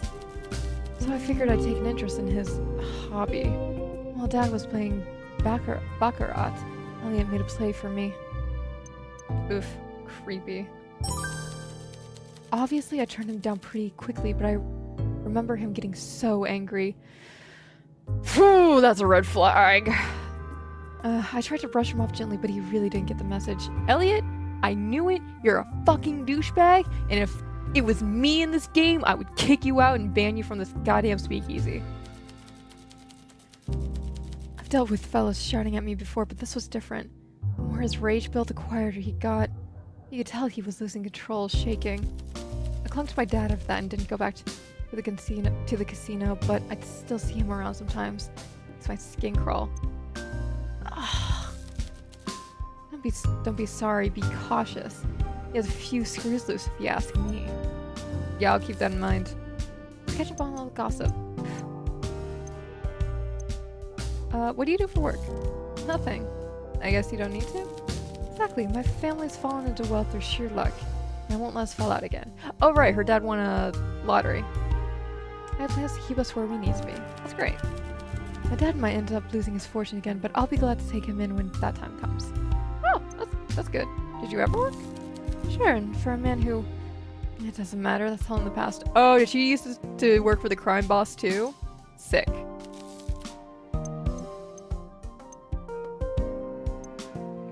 Are you single? It's complicated. Translation, I'm secretly a lesbian. And I'm in love with my best friend Maria. But I'm seeing someone, even if some people might prefer me to be. Even if some people might prefer me. Oh, for me to be single. First that. Oh. Okay, so Alina is dating someone. Maria is secretly in love with Alina. Oh my god. If this was a novel, I would not stop reading until I finish the entire books. This is the kind of shit I love. Maria mainly, though I can't say many of my friends approve of my love life. Why not? Many reasons. I guess if we discuss in the abstract, we can talk about this, even if it's a difficult subject. So she's like a unspoken, it's an open secret that she's a lesbian kind of thing. I guess what I can't decide is, how do you choose between your best friend and a potential partner? I mean, what's more important, old friendships or new love? Choose Maria. Choose Maria. Love comes and goes, friends are forever. Honestly, that is true. Follow your heart sounds complicated. Love comes and goes, friends are forever. I used to think that too, but surely a good friend wants you to find love. That is also true. If you're forced to choose between your friends and a romantic relationship, choose your friends. However, also, your friends should be happy for you for finding love. But also, if your friends tell you maybe it's not the best thing, like, it is complicated, but, like, just keep your friends close. I don't know. Is a friend supposed to support your choices, or is a friend supposed to tell you the hard truths you don't want to hear? Both, honestly. Again, it's complicated. Friendship is about honesty, friendship is about letting you make your own choices. Both of these are true. Your friends should be honest with you, but they should also let you make your own choices. They should tell you how it is, but then if you still decide to do it, then yeah. It's about honesty. You might have a point. I need to think about this. I should talk to Maria. We can talk about anything, or we could, but we've been through a lot. I hope she understands that this time the guy I like is different. Is he really different? Yes, I think he is. That's nice to hear. Let's catch up on all the gossip. Okay. I have one more left. Fuck it, let's ask her about Natalia. I'm not talking about that evil flu. Woof! Okay. Alina seems very guarded about the topic. She also seems to know something. Perhaps she's more talkative when drunk. Okay. Wait, is that the time? I should get going. See you later. Ooh, okay. Good to know. Hey, it's the fucking walking red flag. That suit should be a few shades darker than it is, to be appropriate. Bartender, we meet again. I need a drink, please. Surprise.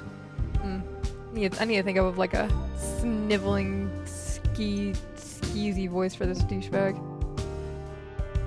That tends to happen if you visit. I bet you hear all sorts of tittle-tattle in here. What's the subject of the day? Sort of drinks. I kind of just want to throw this at him just to freak him out because fuck him. You wrinkle your nose every time you take a sip. What do you think of Alina? But nah, we gotta play it. We gotta play it cool.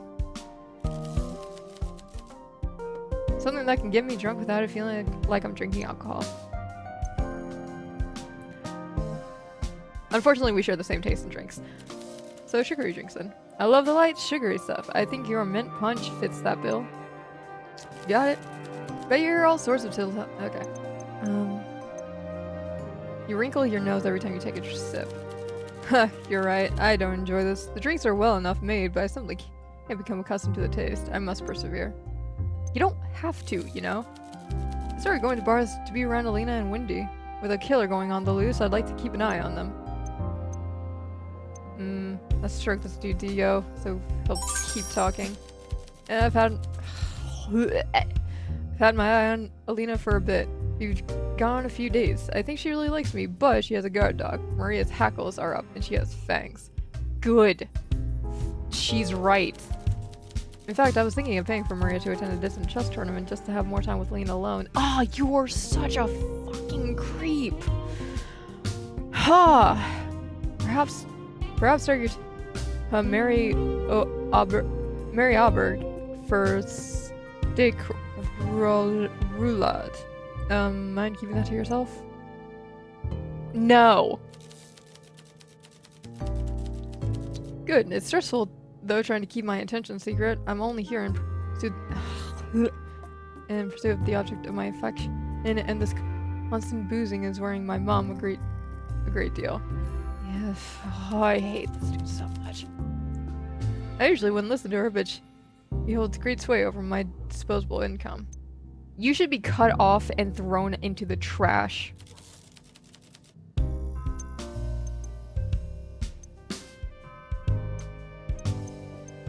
I'm gonna ask him about Alina, then sucker punch him with a question about Natalia. Alina's a lot of fun to be around. She's like summer sun bursting through the clouds. Poetic. Very bubbly, funny. Very bubbly. Funny that someone like her can come from such a poor family. Lots of personality. Sometimes what comes out of her mouth sounds like intellectual gibberish to me, but even the most frivolous words are kissed on the way out by those heavenly lips. You're so fucking creepy, dude. So, Natalia Reed. Hello, I saw her at the Hotel Jubilee a while ago. I saw her, greeted her, and she threw up all over my fine suit. Good. I helped her get a radio cab home. She was drunk then. Yeah, she was a bit of a mess. My father always said loose women of meager means lack the ability to handle alcohol with grace, like more refined ladies. You know she's dead, right? Yes, Alina told me this morning. I was rather sad, but more in that fleeting, oh, maybe I'll die one day sort of way. I didn't really know her, so... You will die one day, and I'll be the one to fucking kill you if you don't stop talking. Is that a threat? It's just a fact. It's not a nice thing to say, is it? Wait. Please leave.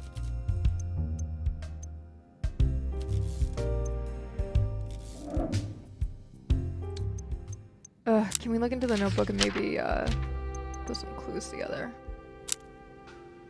Confirmed they saw someone. Hugo would be very interested in this information. Okay.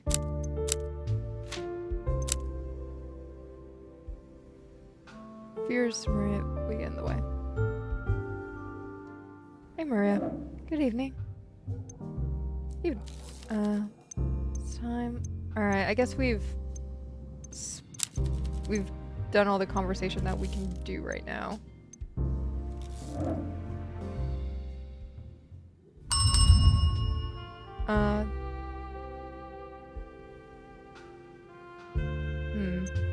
Can we show them some clues?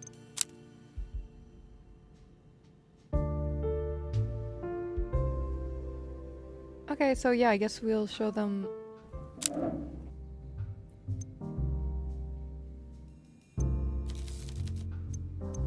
Yeah, we will show them just street smarts. I don't know him very well, but despite the scary scar, he's always been polite enough with me. Oh, it's really late. I'm going to at home. I have something on tomorrow. Thanks for the drinks. Later.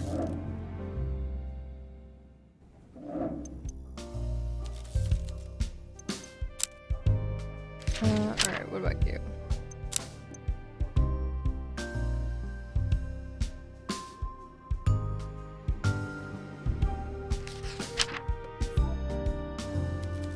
Sure, I'll visit it. If I don't get home soon. Okay. Alright.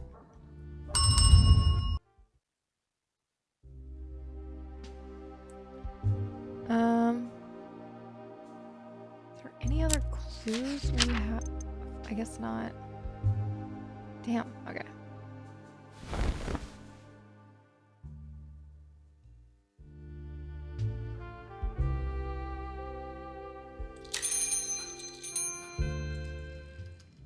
Hey, Hugo. Constable Hugo Martens marches down the steps to the bar, his hands deep in his pockets as he inspects the other guests with confusion. After a moment, he makes his way over to you, pulls over a chair, and sits slightly too close. Constable Martens? Barkeep? Seems like business is booming. I never thought a life of crime would be this social for you. This is my job. These patrons could pass for respectable. Maybe they are. They're good people. Mostly. Yes, well, I just want to check how much you know about these supposed good people. Someone on the street knew her. Use that knowledge to your benefit. If you have anything worth sharing with me, I'll be staying here for a while. Open the notebook to remove the clues. Will never consume action, so make sure to show him anything interesting you find. He may have useful insights. Okay. Good job. The potential patron's clue. Let's see what I say about it. So, Alina Dragos, Killian Durand, and Elliot Lynn all frequented the last drop around the time before Natalia Reed was murdered. And you say you got this information from Peter Wagner? Mr. Wagner is well known around multiple police stations throughout Bukovia, and the only reason he knew all this was because he was present at the time as well. So let's add him to our little list of suspects, shall we? I don't think Peter did it. That'd be too obvious. No. Now that I know I'm not wasting my time with you, the next step would be figuring out which one of these four might be our killer. Hugo pulls out 2 photographs from his coat and hands them over. The first one shows an ornate, decorated lighter lying on the pavement. The second shows a nasty-looking syringe. It is empty, and small bits of blood can be seen around the needle. Oh, was she drugged? These two items were found at the crime scene. Check around and see what they mean to our suspects. Any more questions? About the syringe. The murder weapon is peculiar and devious. It's some sort of... Oh, someone came up behind her and got... Okay. Back before the Prohibition, it was slipped into drinks, but since then most of the victims have been found with a puncture mark. From this needle? Correct. Try to see if it's a special type that was used, but unfortunately this one is available at any pharmacy. Damn. Doesn't help that it's basically the industry standard for any medical profession in Sara either. Whatever the nature of the toxin, it wasn't fast. Perhaps the killer wants to watch the victim suffer a bit before they die. The victims each had different puncture wounds, arms, legs, but in this case it was the back of the neck, so the perpetrator attacked from the rear. That makes sense. The tests that we have run so far are currently inconclusive. Damn it! If this was back in Belgium, I'd know how to find better toxicologists. Do you know any toxins that have the effects? Many simple chemicals can be lethal when injected. This is true. This perpetrator has chosen a cruel implement to achieve his goals by making the apprehension of this villain my sole mission. We have to stop him. Any more questions? So about the lighter. It was close to the body and it's quite ornate. It has a pattern on it. Metal flowers skirting the edges. I asked around a few tobacco shops and always got the same answer. This one is custom made. You might guess that the killer is a smoker. Only a few million of those. Yes, that doesn't narrow the field too much. Any more questions? All clear. Good, one last thing. Hand over your notebook. You place the notebook in Hugo's outstretched hand. He pulls a pencil out of his pocket and quickly adds a new section at the back. After looking it over one last time, he hands it back. I added some questions I need answers to when reporting my findings about the case. The detectives at the station use this method to put together a case. I intend to do the same. First, we need a suspect to investigate. We narrowed it down to 4 people already, but given we're working with a serial killer, we can only get a warrant for 1. After this, we need solid evidence to confront them with. The 2 things I need answered are, what is the killer's motive? And what evidence proves the killer was present at the time of Natalia's death? If you can find clues that answer these 2 questions for any of the suspects, assign them in the section I added and hand over your notebooks so we can review your findings. You can only submit a suspect once, so you have to be sure, and you should also consider evidence that might clear a suspect. Will that be enough to convict them? On its own, no, but it's much easier to get a confession when you're presenting solid evidence. From there, it becomes a lot easier to arrest someone. Don't make me regret my choices here. I trust you with enough information to get me in an uncomfortable position. Let me down and I'll make sure things become very uncomfortable for you. Got it? Yep. You just signed a brand new case tab to your notebook. Let's have a look. Prepare to answer any of your questions. Oh. Click the highlighted tab at the top of the... Now we gotta do that. In this case file, you'll find an overview of each suspect in the case. It's like glue almost. The evidence you have collected so far on each suspect will be displayed here. The case file displays clues that show a suspect's motive, the evidence that proves they could have committed the crime, as well as any potential defense that rules them out as a potential culprit, such as an alibi. Once you are confident you know who the culprit is, you can press the Submit Case button at the bottom of the page. Doing this will summon Hugo, who will review the details of the case and look at the evidence you've collected with a critical eye. Now press the X to exit the notebook. If you're already in conversation with Hugo, like you are now, you can also press this button to submit your case.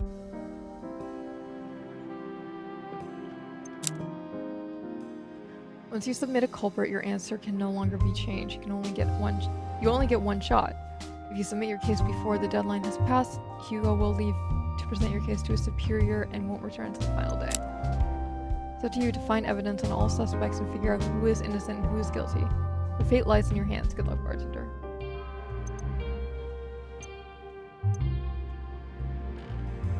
Well, I know who I'm working for. Surgery. What surgery do you usually like? Oh yeah, that's right. Those it is. Memorize everyone's favorite drink? I try. Well, that's an admirable goal, but let's not get too chummy. If you want to scribble this in your little notebook, I like anything with coffee because we drink it a lot in Belgium. Reminds me of home. Noting that down.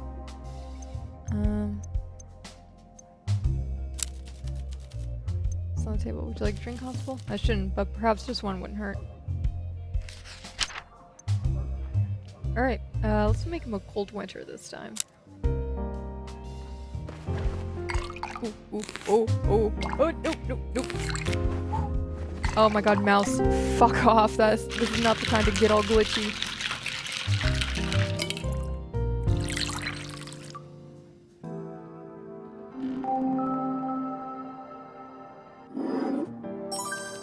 Not bad. Not bad at all.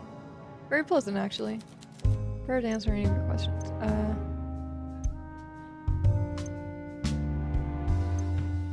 Are you doing a detective's job? Oh, I know who I'm working for. Constable Hugo Martens. That's all you need to know. Favorite color?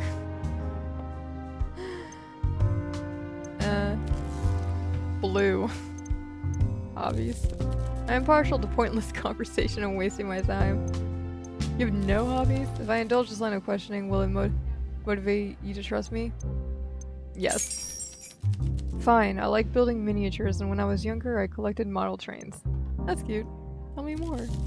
I'm a collector. What more is there to say? We all collect things. We collect useless. You collect useless information while I collect trains. I don't have the reward before you ask. I had to leave them back in Belgium. Did you have a little railway? Yes, and my fiance hated it. All of those objects are with my parents now. Is that all? I still have more questions. Tough. Fair enough. You have a fiance? Indeed I do, and you needn't look so surprised. I am surprised. I have a life outside of work, you know. The lines might sometimes blur, but I'm more than my job. Either way, my personal life is my business. Mind your own. Fine. Why are you doing a detective's job? Because those idiots are so busy chasing promotions they forget to actually look for criminals. One of them confided in me how he figured out all the victims of the Bukovia Boulevard killer are all blonde women. Ooh, good to know. He condescendingly told me to keep that to myself and be a good constable. I can tolerate them being competitive, but not when there's human lives at stake. I didn't expect you to be so noble.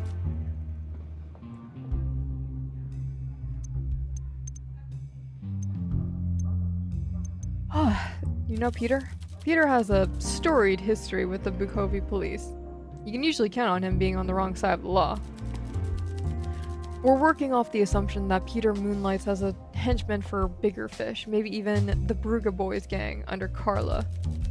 Makes me wonder whether a boss like Carla could have had something to do with all this. But she's a she. But she's white. Like Carla could have been a surname. But she's white collar and more interested in larceny and laundering than murder. I'm prepared to answer. Okay.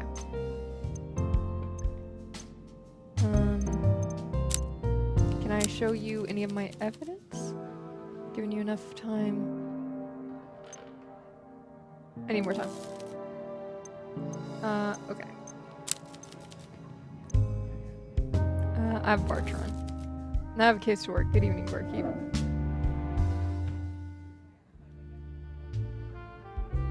Hello, father. Hey, Alina. Hello, hello. What does a girl need to do to get a drink around here? Evening, Alina.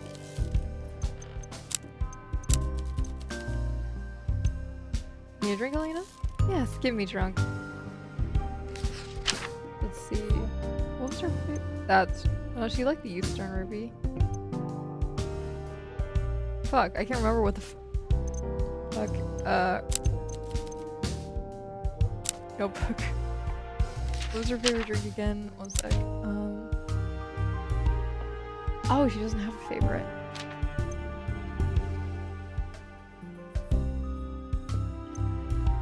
What's her drink deal again? Poison drop.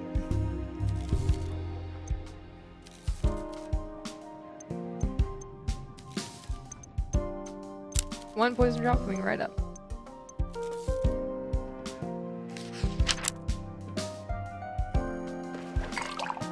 Ooh.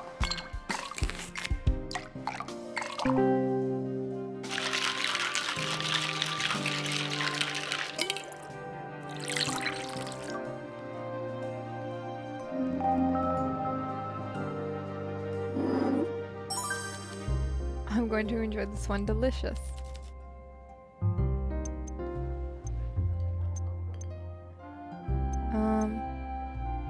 So what brings you to a speakeasy? Can't expect a girl to spill all her secrets without loosening her lips a little first. Some chat, maybe a couple of compliments about my lovely new earrings, and a few drinks. Let's get you drunk then. Play competitive chess. I'm good at it, depending on who you compare me to. Maria and I have been chess partners since we were kids. Back then we imagined that if we got good enough, we'd live the life of chess grandmasters. Play chess for trophies, live in hotels, go to parties, have crowds cheer our names. The reality is a lot of these events only pay you when you win, and the entry fees are extortionate. Back in the day, we did overtime to afford the qualification fees. We'd be so exhausted from overtime that we'd never play our best. We scrape up enough money for one hotel room and pass out each night. Still had fun though. Ever win? I won a tournament a few weeks back. Maria got second place, so we both qualify for an upcoming national tournament. Maria doesn't know yet, but I'll be paying to take us both there. That's kind of you. It's our dream.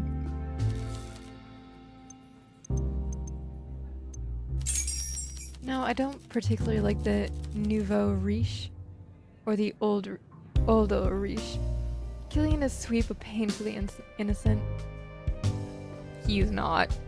When he has her moments, the only person I really want around me is Maria. Why do you socialize with them? What's so good about Maria? Why do you socialize with them? Because they're useful. The wealthy don't see us as people.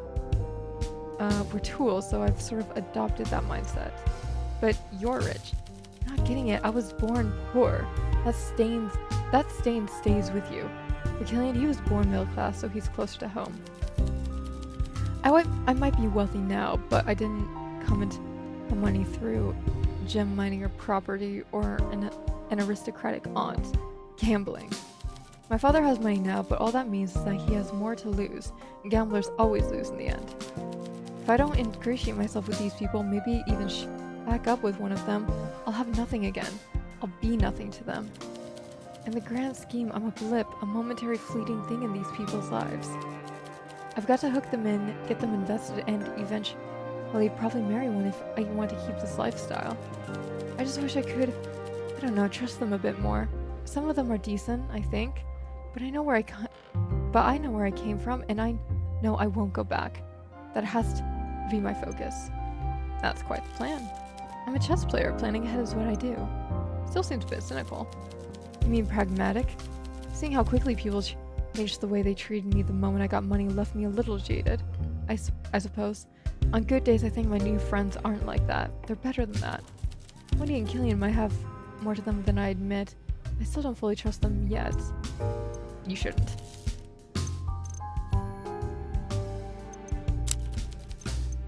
I don't know. Elliot sits down with a cigarette in his mouth and pulls a box of matches from a pocket. We discourage smoking. These are menthol, and they make your breath smell good. If you must, I must. What do you need from me? What sort of drinks do you like, Elliot? A well-made one. Do I need to be more specific? I think you do. Suppose that's reasonable. You cannot expect a bartender to produce quality drinks without suitable direction. Something minty with soda. I like to feel fresh and awake after a drink. I have developed my constitution till it no longer inhibits my focus. Alcohol sharpens my senses. Really? Indeed, and a drink with a clean mouth feels... And a drink with a clean mouthfeel livens the senses, not to mention how much it encourages intimacy with the opposite sex. Ugh. Fresh breath is essential. Why are all the men in this game creeps? Except for... Okay, only these two are creeps, I guess. Just a little off on the fruit punch. Feminine drinks reduce... What the fuck? Feminine drinks reduce male vim and vigor and encourage the production of black bile in the body, which makes one melancholic and, I believe, less virile too. He is a fucking red pillar. He is a Reddit incel basement-dwelling creep. Pouring vodka into fruit juice is a waste, like a sophisticated gentleman wasting his time on tittle-tattle with loose women and mannerless men. Some men are born for better things and they deserve better drinks too. Get out of my fucking bar. Jesus.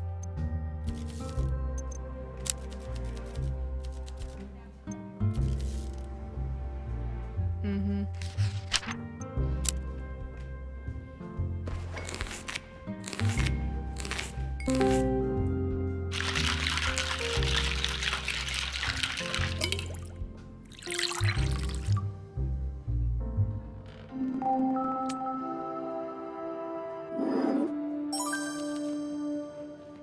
That's a nice drink. Last Christmas.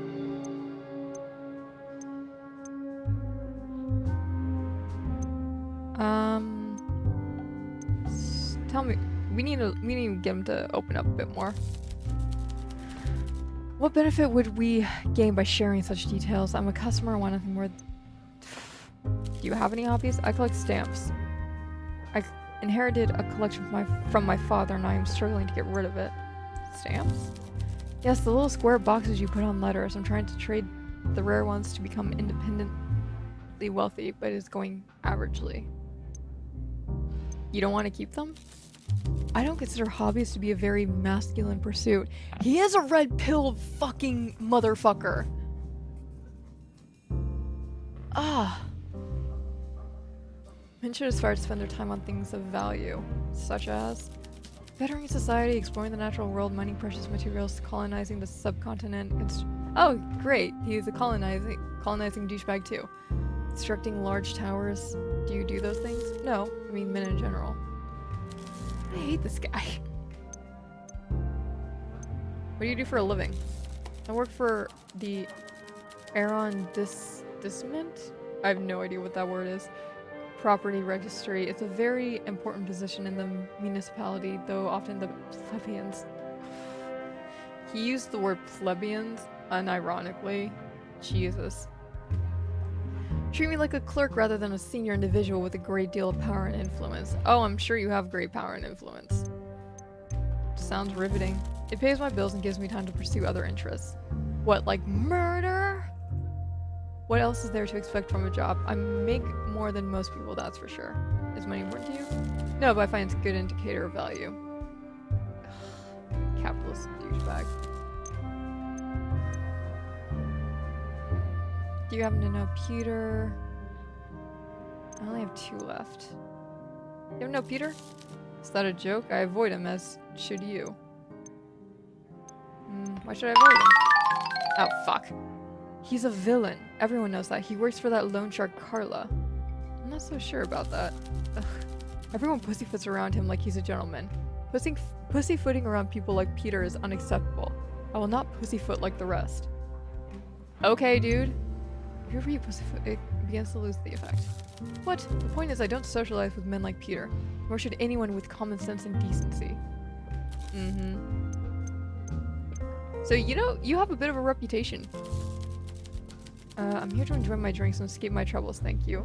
If I want to hear petty gossip, I'll enjoy the girls hanging out at the tea house. Got work tomorrow, so I'm going. See you. Bye.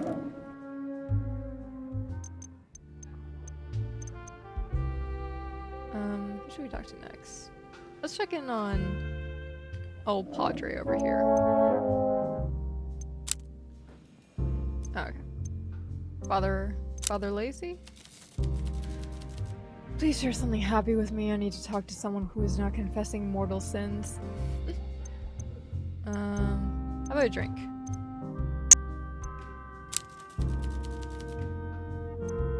Need a drink, Father? Father, makes me think of my vows. But priests are taught it is worse to abominate wine than to imbibe it, so I will choose the lesser sin. Alright, 1 nightcap coming right up.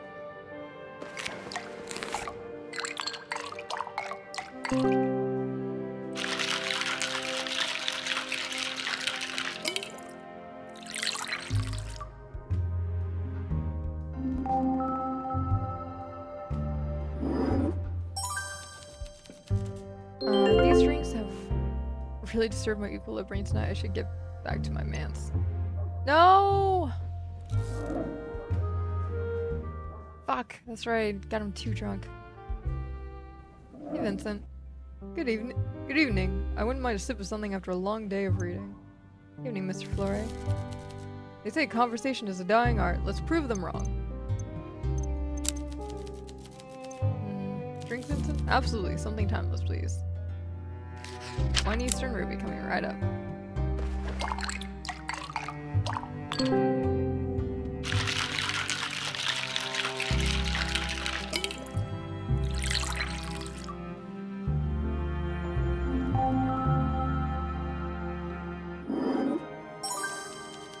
You know me too well. This is my absolute favorite.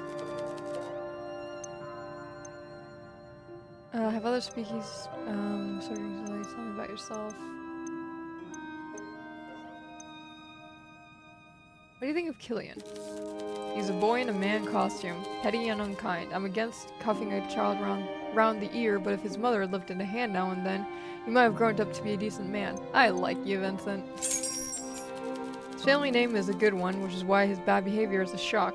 Vandalism, thefts, scuffles, also unnecessary when his family has just run into money. Killian is trouble, and those close to him need to show a firmer hand. He's more than a brat. He's a walking red flag. Full of the nouveau riche. They can buy everything but class. That goes especially for Killian. Anything he can obtain through money, he will attempt to obtain using less savory means. The boy doesn't understand the concept of the word no. Again, walking red fucking flag. Say, Tell me about yourself, Vincent. Haven't I rambled on enough already? No. I'm 56 years old. I was born around when all the money started flowing into Tsara. I was born in a little town that was swallowed up by the expanding city borders last year. But I feel like I'm babbling now. What else do you want to know? Do you have a family? Me and Flora never managed children. Now it's too late, but perhaps we can talk on this more when we know each other a little better. Right. Have any other speakeasies been raided? I'm sure dissatisfied patrons have alerted the authorities on a few occasions, but I've met a fair few officers, and even detectives, in speakeasies. They think the laws don't apply to them. But I think the political climate has shifted. The Bukovia City Council has taken a harder line, and they may even be incentivizing officers to close more establishments. The economy may be booming, but the explosion of wealth is far more equitable. Speculators in the radio carriage and whale oil businesses are rolling in cash, but the public services, and the police in particular, are paid peanuts. The speculators climbed the ladder and pulled it up after themselves. Now they're making us fight each other for table scraps while looking down on us all, legitimate business owners and police officers alike. Yeah, that's usually how it goes. There's a cadence to his voice that makes him sound cold and unemotional as he speaks. It's like he's rehearsed this topic. Maybe he's gotten sick of talking about it. I'm rambling again, so let's change the subject.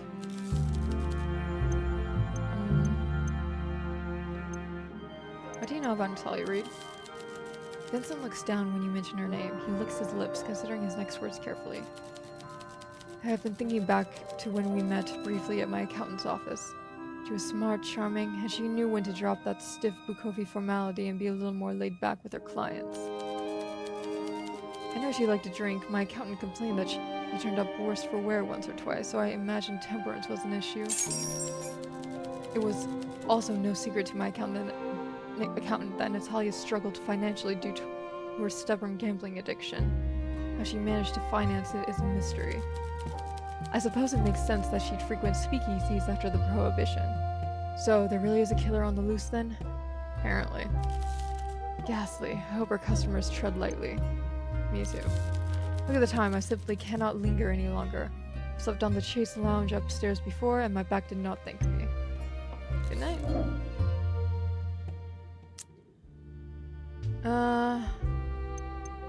Let's look at the new clues we have.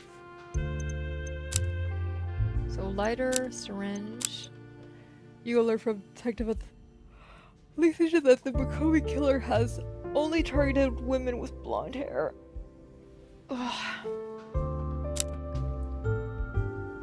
Works for an accountant that Vincent hired to take care of his finances. Nobody knew where she found the money. So it definitely sounds like she got swept up in, because Carla's a loan shark, so definitely got swept up in some shady shit. Quick, you gotta set me up. I'm in desperate need of a drink. What have I missed? What sort of drink do you like? Gonna sound weird, but something spiced. I love ginger ale in my drinks. If I didn't have to be careful with my coin, I'd only ever drink copper bullets. Is that weird? It's not that weird. Glad you think so. So one drink coming up. You drink, Laura? Nothing too strong. I have work today. Oh, hey, dude. So let's see. Ginger ale. She doesn't want something too strong. But she likes ginger ale. Gin, vodka. Unless, this might be the only thing I have with ginger ale in it.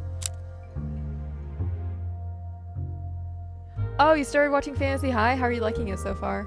How far into it did you get?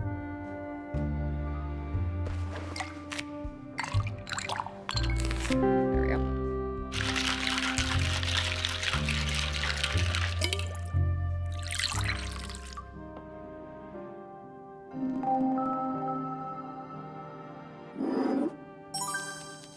Oh damn, this is perfect. Don't let me have too many of these. What have I missed? 15 minutes? Yeah, it's a great show. Yeah, no problem, dude. What do you know about Natalia Reid?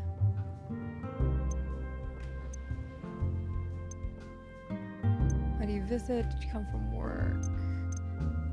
Well, we already know about her job. What do you think of Maria? She's this decent sort. I saw her once or twice back when I worked the bar at the hotel. Seems Clara is being nice when talking about Maria, but you can tell there's more to the story.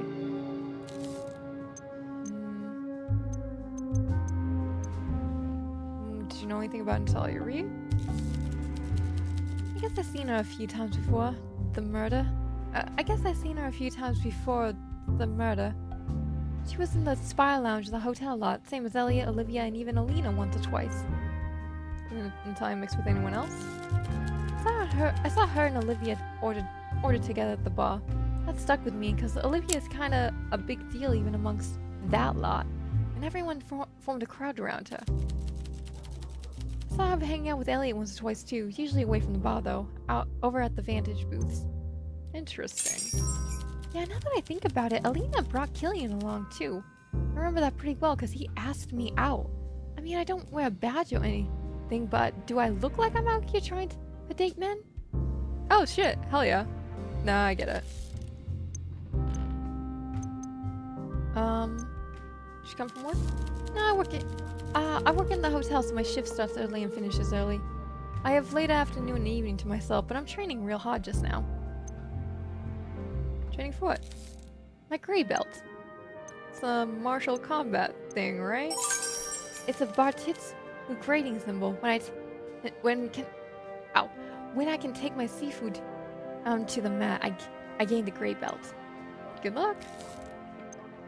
And one more. Why do you visit? Probably. Then again, I could get hit by a radio carriage tomorrow while crossing the road. Oh, you have a point. Sifu says boats are safest in a harbor, but that's not what boats are built for. Can't think of anything I love that couldn't kill me. Also, just because something is a rule doesn't make it right. Yeah, that sounds about right. Wait, I have work tomorrow. I gotta get some sleep, so good luck with the bar. Night. Cool, so let's go talk to these guys. Bartender, we meet again. I need a drink. Please surprise me with something nice.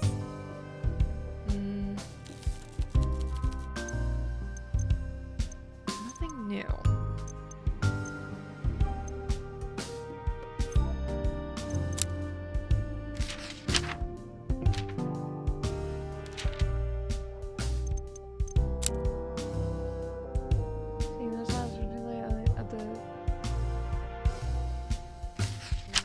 Go? Yeah. Perhaps I'm a bit slow, I have no idea what you're talking about. For reals?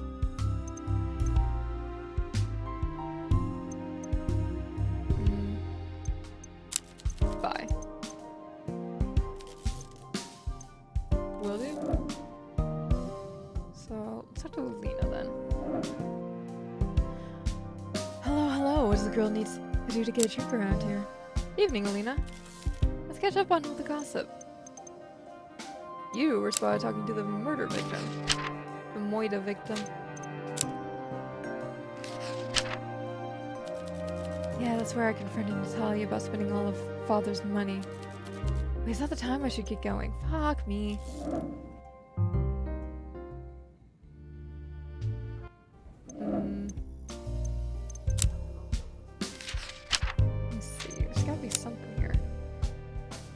For an account that's all nobody why.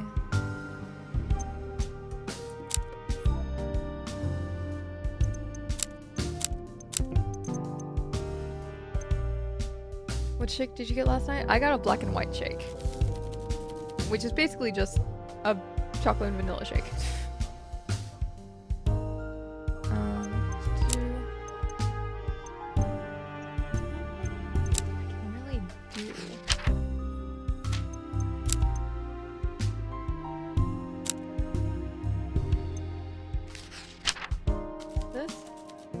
Yes, I have heard Alina rant about her on a few occasions. Better get home soon. Okay. Bye. Hey, Hugo. Evening, barkeep. I'm prepared to answer any of your questions. This arrangement use some sort of lethal toxin, but before the Prohibition was in drinks.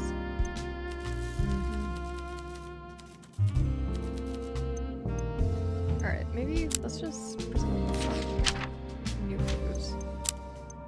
Which we can't do, fuck.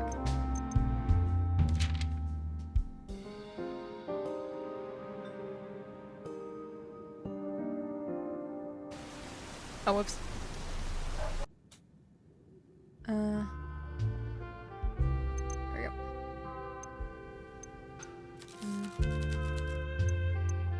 Have to stop him, blah blah.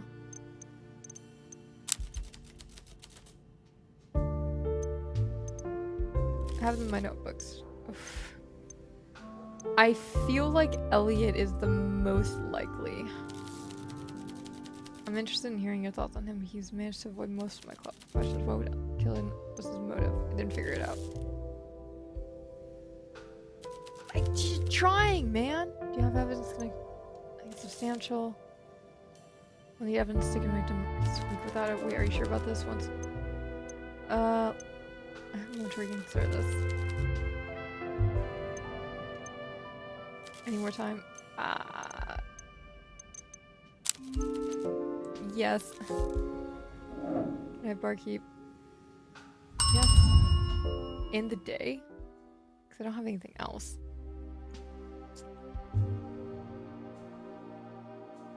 Here we go. Syringe. Blonde victims. Sally's debt.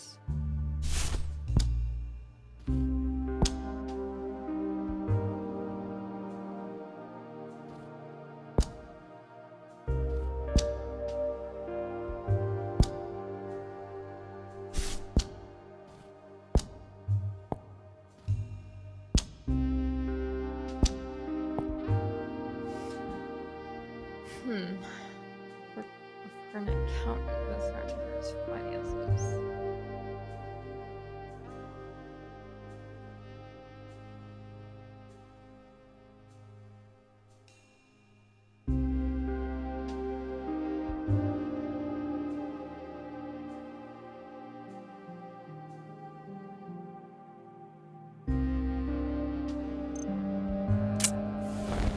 Damn. I still don't really have anything. For as much as I love murder mysteries and detective stories, I suck at them. Hi, Olivia. Peter! Let's talk to Olivia first. It's been quite the day for me. More negotiations, more drama, more rehearsals. Exhausting, makes a woman crave a cold drink in a deeply cold chaise lounge. I can help with one of those. She presses her long fingers together, her mouth is slightly agape as she leans in close. Maid girl, the one that works in the hotel, Clara, avoid her. She's what I would describe as trouble. I saw her fighting with a known criminal. Not just any criminal either, one of those henchmen of a certain mob boss. You mean Peter? Yes, I'm surprised she isn't dead if I'm honest. When I saw her here, I immediately knew I should warn you. I like this establishment, and I quite like Vincent when he's sober. Meanwhile, Clara attracting trouble. She leans back in her chair, the serious look on her face now replaced with a serene smile. That's all I need to say on the matter. I trust we understand each other. Right. This place must have been dull without me. What, if anything, have I missed? A lot. But let's get you a drink first. What sort of drink you like? Refreshing, fruity, and adventurous. I'm specifically sort of woman I love a little story with my drink, and the pineapple undertones take away some of the bitter taste. What sort of story? Supposedly, the original recipe was invented by none other than a pirate captain. Talk about a lucky crew. Interesting. Whoops. Specific. Interesting. You lift a glass from the second plate. Need a drink, Miss Carmine? Daring you to ask. Yes, pour me something fabulous. One pirate story coming right up.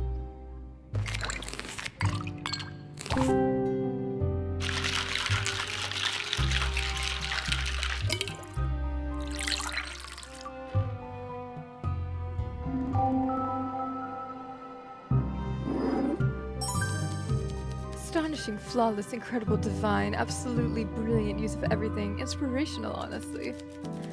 This place, Archers, to know tell you. You know Father Lacey by any chance?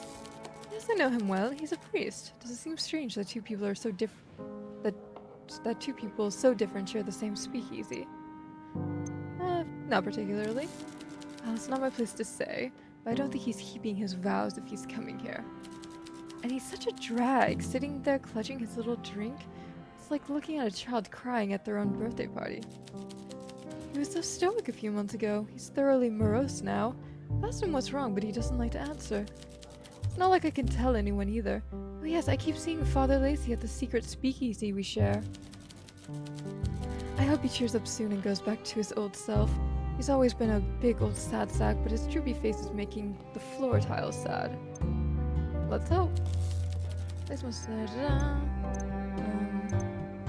Tell me about yourself. Bartender, I thought you'd never ask. I'm an actress, opera singer, budding radio host, etc., etc.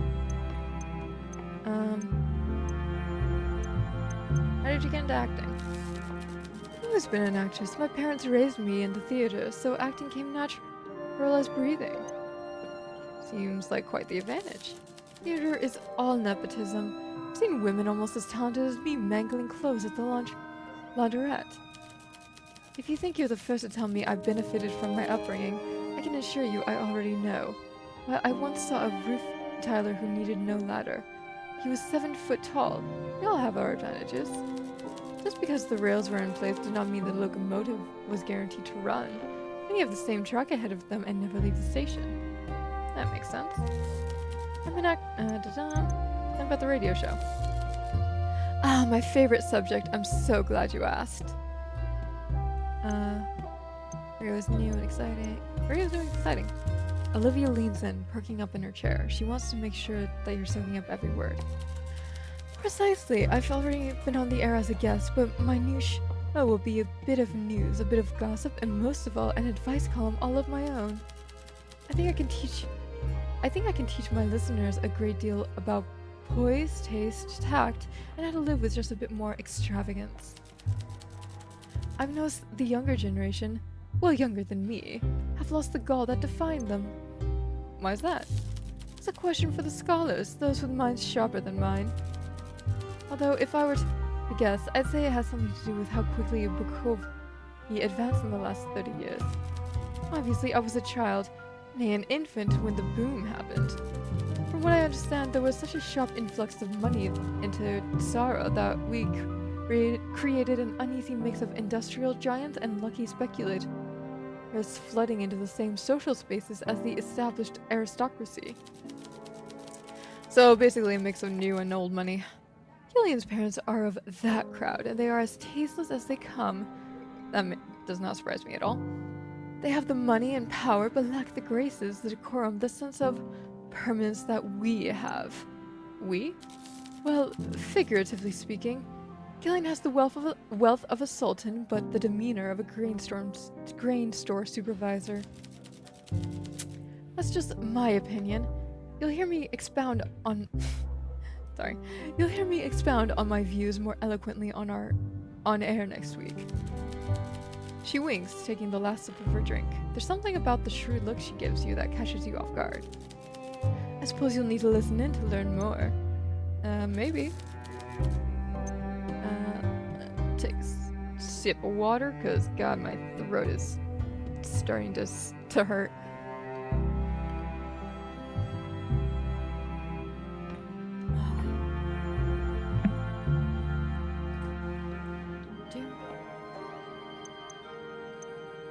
Did you ever meet Natalia Reid? Natalia? I met her a few times while I drank at the Hotel Jubilee. Before the Prohibition, obviously. Really? Oh, she also frequented the theater. I don't blame her, but what I do blame her for is all the noise. She would drink a lot during the intermission and occasionally cause a bit of a scene. Ah, I see. Her name did pop up. I'm gonna burp. No, I'm not. Yes, I am. Alright. Her name did pop up now and then in conversations with my fellow socialites. She was an accountant who dealt with a lot of the creative types, including my director. She would have been fired if she wasn't so popular with the clients. She formed strong bonds with them over strong cocktails. Interesting. Nonetheless, her death is a great shame. Should talk to Killian about her. I imagine he'd be on the suspect list. Killian loves a blonde. I should know. Do you understand about the Outlander series? It's pretty old.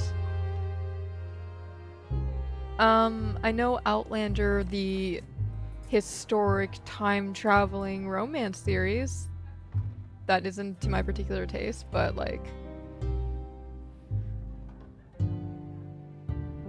Are you talking about the book series or like TV show? You tried to hit on you? I'm blonde, wealthy, easy on the eyes. I have a pulse.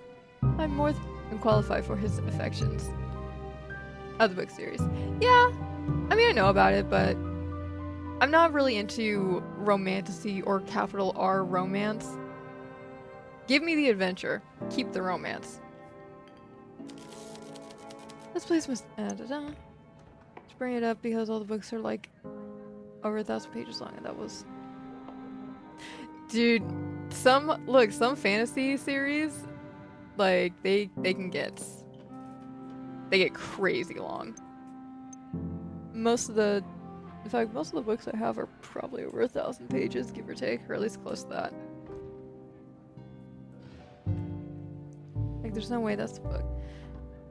Yeah, you'd be surprised. Freaking J.R.R. Tolkien wanted Lord of the Rings to be one novel. Else? My VTuber's eyes keep on dropping. Maybe is it the hair? I think the hair was just... I think my hair was in my eyes, and so was confusing my webcam. I think that's better. I drew risking a lot by being here.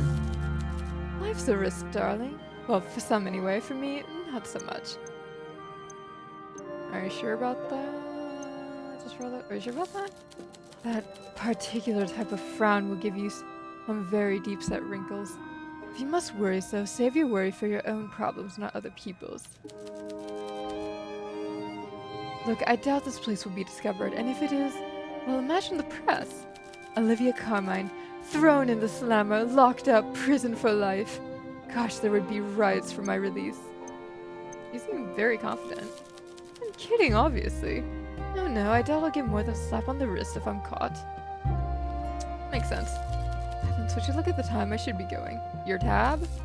Olivia winks at you and places the coins down on the table. The grin is coy. She enjoys being caught as much as she enjoys getting away with it. Good night, Olivia.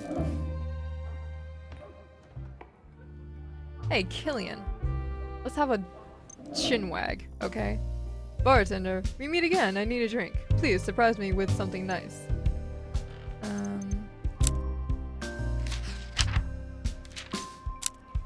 Fuck. Yeah.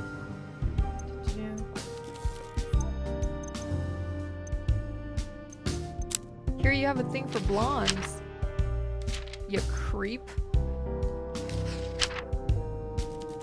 I admit I am casting a wide net, but patience yields dividends. I'm due a catch. Oh, you're due a catch? You're due. Okay, dude. Nobody owes you shit.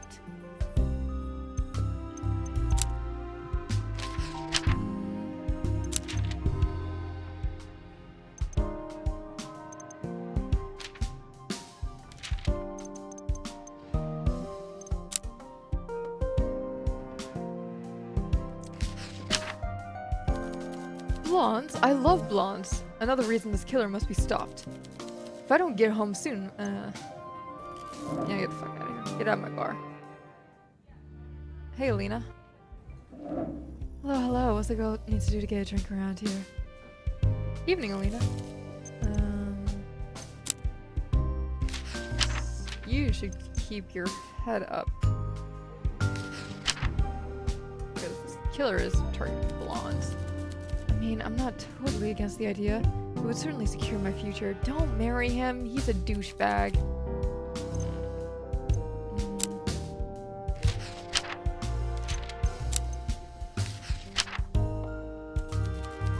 Thanks for making me feel vulnerable. Hey, I'm just letting you know, man. Okay?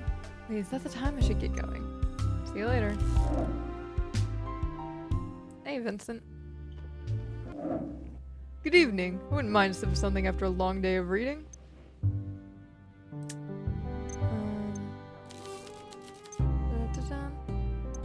Sort of drink do you like? Sort of drink. Would you open the bookshop? Bukovia Books has been there for over a decade now. Are you a fan of literature?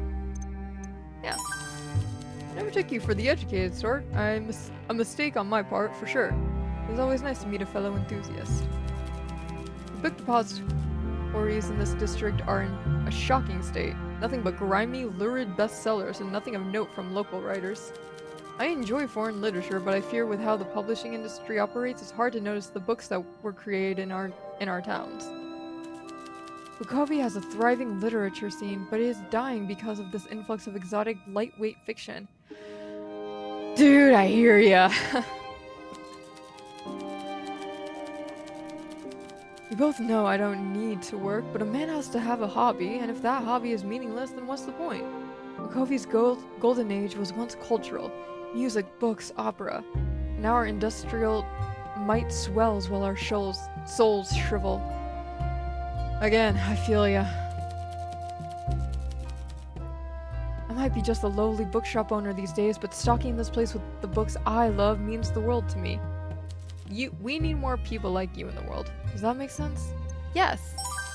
Well, I'm glad we talked about this. Alright. Sorry to feel like vision. Something classy with red wine served over ice. Though feel free to experiment if inspiration strikes. Alright. And a lemon. I love sucking on the lemon afterwards. Got it. Big up that guy. For real, Vincent's cool. Also, he has a I just love this character design, honestly. It's very well done. The only word I can think of is jolly. Like, I would definitely hang out at his bookstore and subsequently the speakeasy all the time. I was saying earlier, I wish someplace like this existed where I'm at because I would be here every single night. As long as it wasn't like too crowded and noisy. Also, just, you gotta love the, I think it's called a handlebar mustache. You gotta love the mustache. Let's make you another drink. Drink, Vincent? Absolutely, something tightless, please. 1 Eastern Ruby coming right up.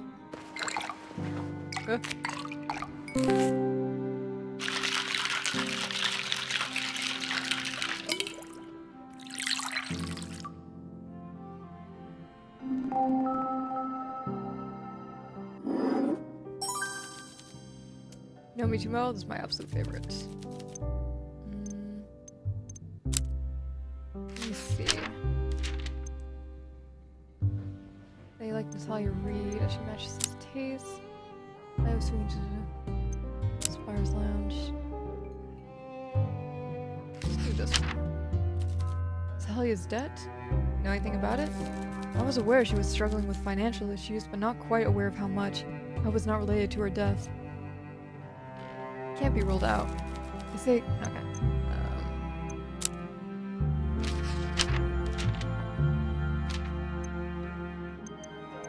Let's do this one. Killing, going around attempting to charm blondes? Yes, that sounds about right. He's definitely the type to only care about certain looks. Fortunately, all ladies seem to be smart enough to recognize him for what he is. Yeah, a fuckboy. And a douchebag. You say, okay. Let's see.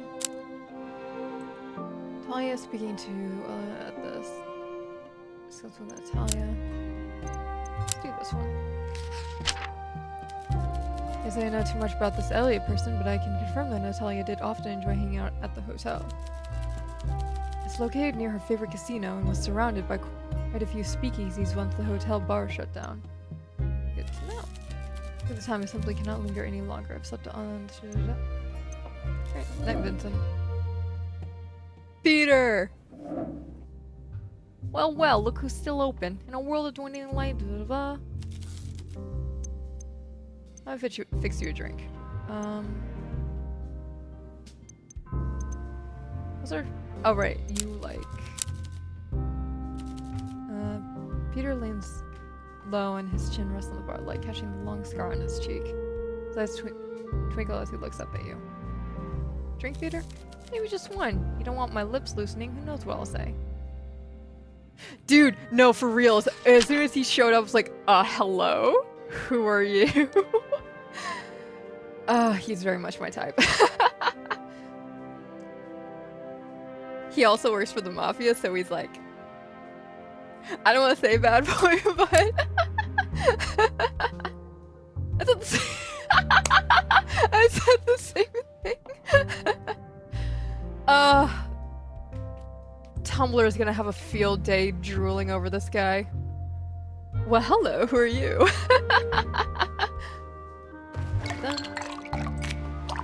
Done. Why does the scar make him even more attractive too?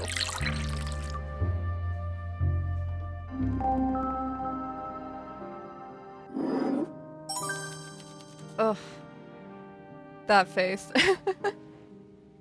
This career shift, do you have talent?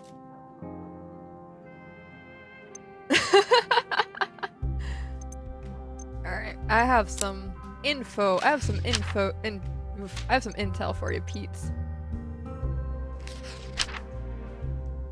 If I was straight. Nah, for real. I definitely have some characters. Like Karlach, and I don't know if you've seen any gameplay for Baldur's Gate 3, but Karlach is definitely like, oof, if I was into female presenting folk, I would be all over that. You're very much barking up the wrong tree here. My bad. Okay. Does not like that.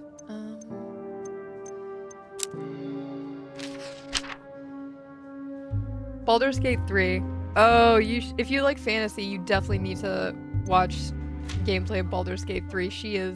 Karlach is best girl. She's the fucking coolest, and I love her so much. I'm a Gale and Astarion girly, but I really love Karlach.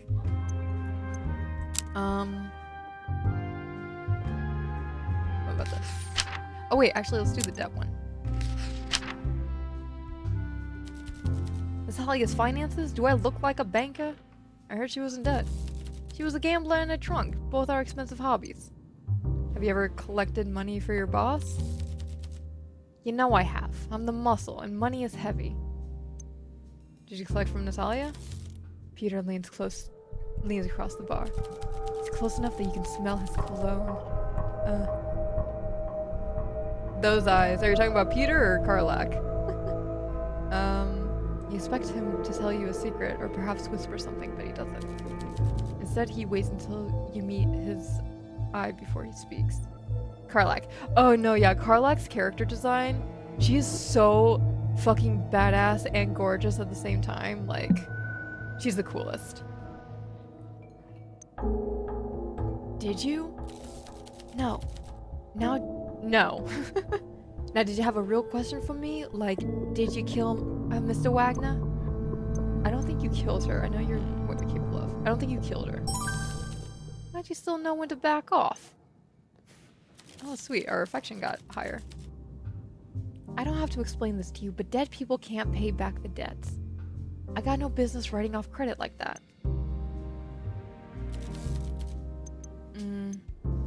How's work these days? Sure, I'll play along with this amnesia of yours. My job is the same as ever. I'm a problem solver, and the problem I solve is this. What do you do when someone who owes you money stops paying you? I make sure agreements are kept and no one breaks their word. In a way, I help all parties involved because one way or another, the deal they made won't be broken. And where possible, I hope my business never involves my friends. Business is never personal for me, but the way I do business, some people take it real personal. Understood.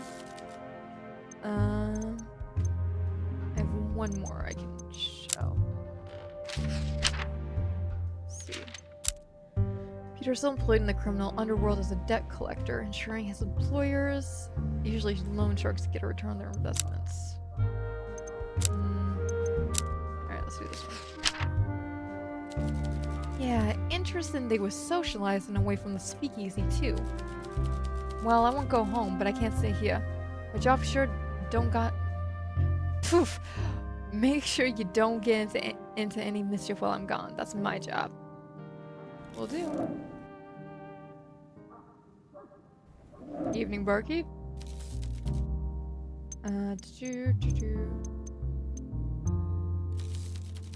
Body, blah blah. You're a smoker. I think so. Most people hear smoke, especially those with colorful backgrounds. No. 3:45, 3:30ish my time. It's only like 1:30 where I'm at. I'm still gonna be sick. I'm around for a couple more hours, dude. Heard answering questions. Let's see.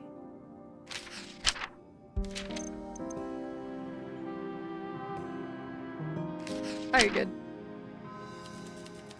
If you're certain it's got something to do with this case, why not give it some more investigation? I'm sure you can put something together, and I'll think on it too.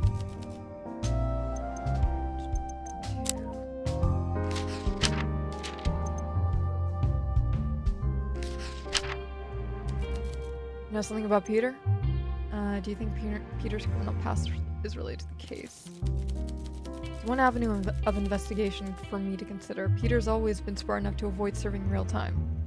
Although I am thinking is he really that smart, or does he just have powerful friends? They can't find anything that ties him to Natalia Reed, so either there is nothing, or his friends have helped cover his tracks. I see. I'm prepared to answer any of your questions.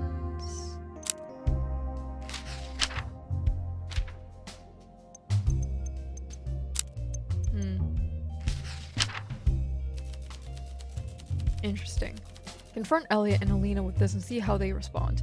Put them on the spot and watch out for the quivering lip or the twitching eye.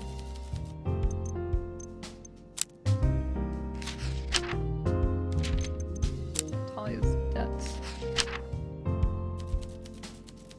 Yes, you should look into how this could be related to the case. Debt is a powerful motivator. I'm prepared to answer any of your...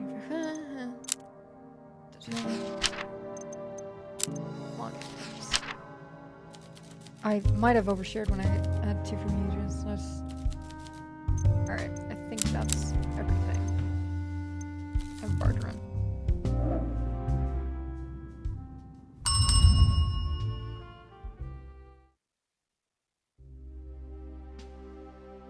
I'm trying to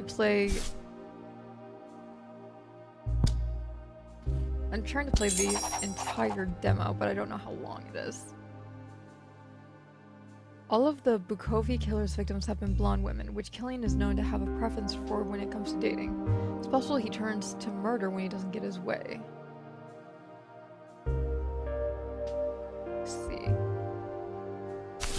Job and Natalia's debts.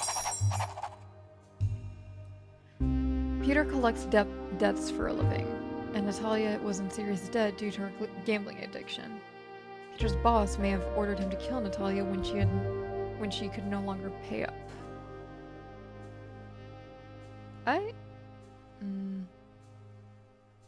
He confirmed they saw several of the customers were shown.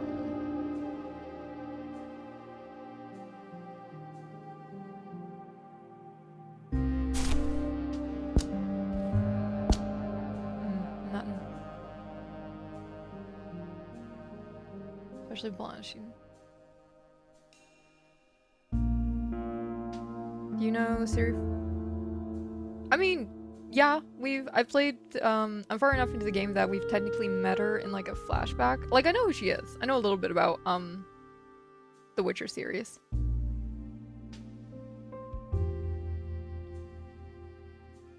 Let's see.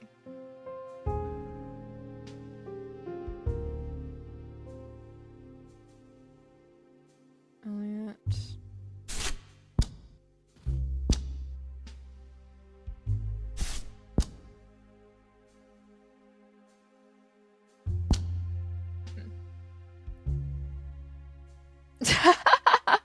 You just looked up hot fantasy characters. You know she's gonna be the protagonist of the next Witcher game? And the neckbeards are pissed! But fuck them. It's one of the reasons that I decided to finally get into the Witcher series after so long of being like, I'll read it, and I'll get to that game, and I'll get to that book series eventually. But yeah, no, because Witcher 4 was finally announced back in December. And yeah, Ciri's gonna be the main character in that game instead of Geralt. Geralt. It's Geralt, yeah. I think that's everything.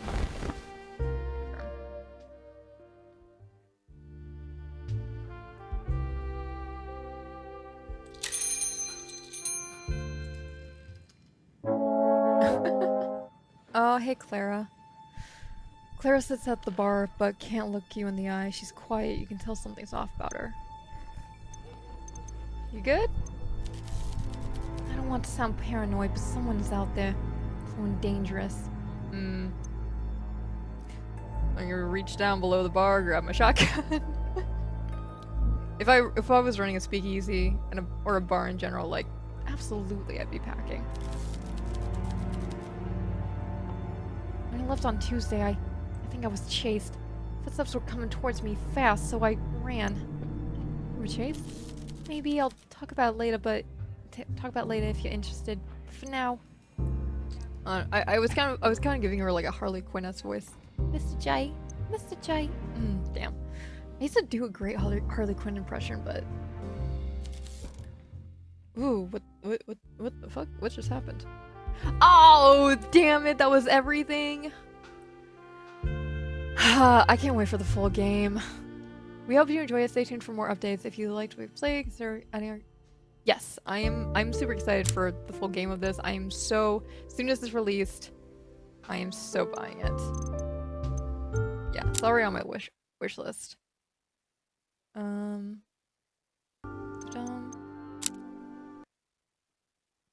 not that one. There we go. Whew. Peter, or whatever his name made me like, I need to freak out over it, girl. He gave you, whatever the opposite of gay panic is. Straight panic. Don't like, and I just looked down and looked back up and your avatar was somewhere. Oh, sorry. Well, yeah, that was the demo for, Best Served Cold, which is another visual novel style game sort of like Tavern Talk. I'm super excited for the full release. I love noir, murder mystery, that kind of setting. And again, the artwork is beautiful.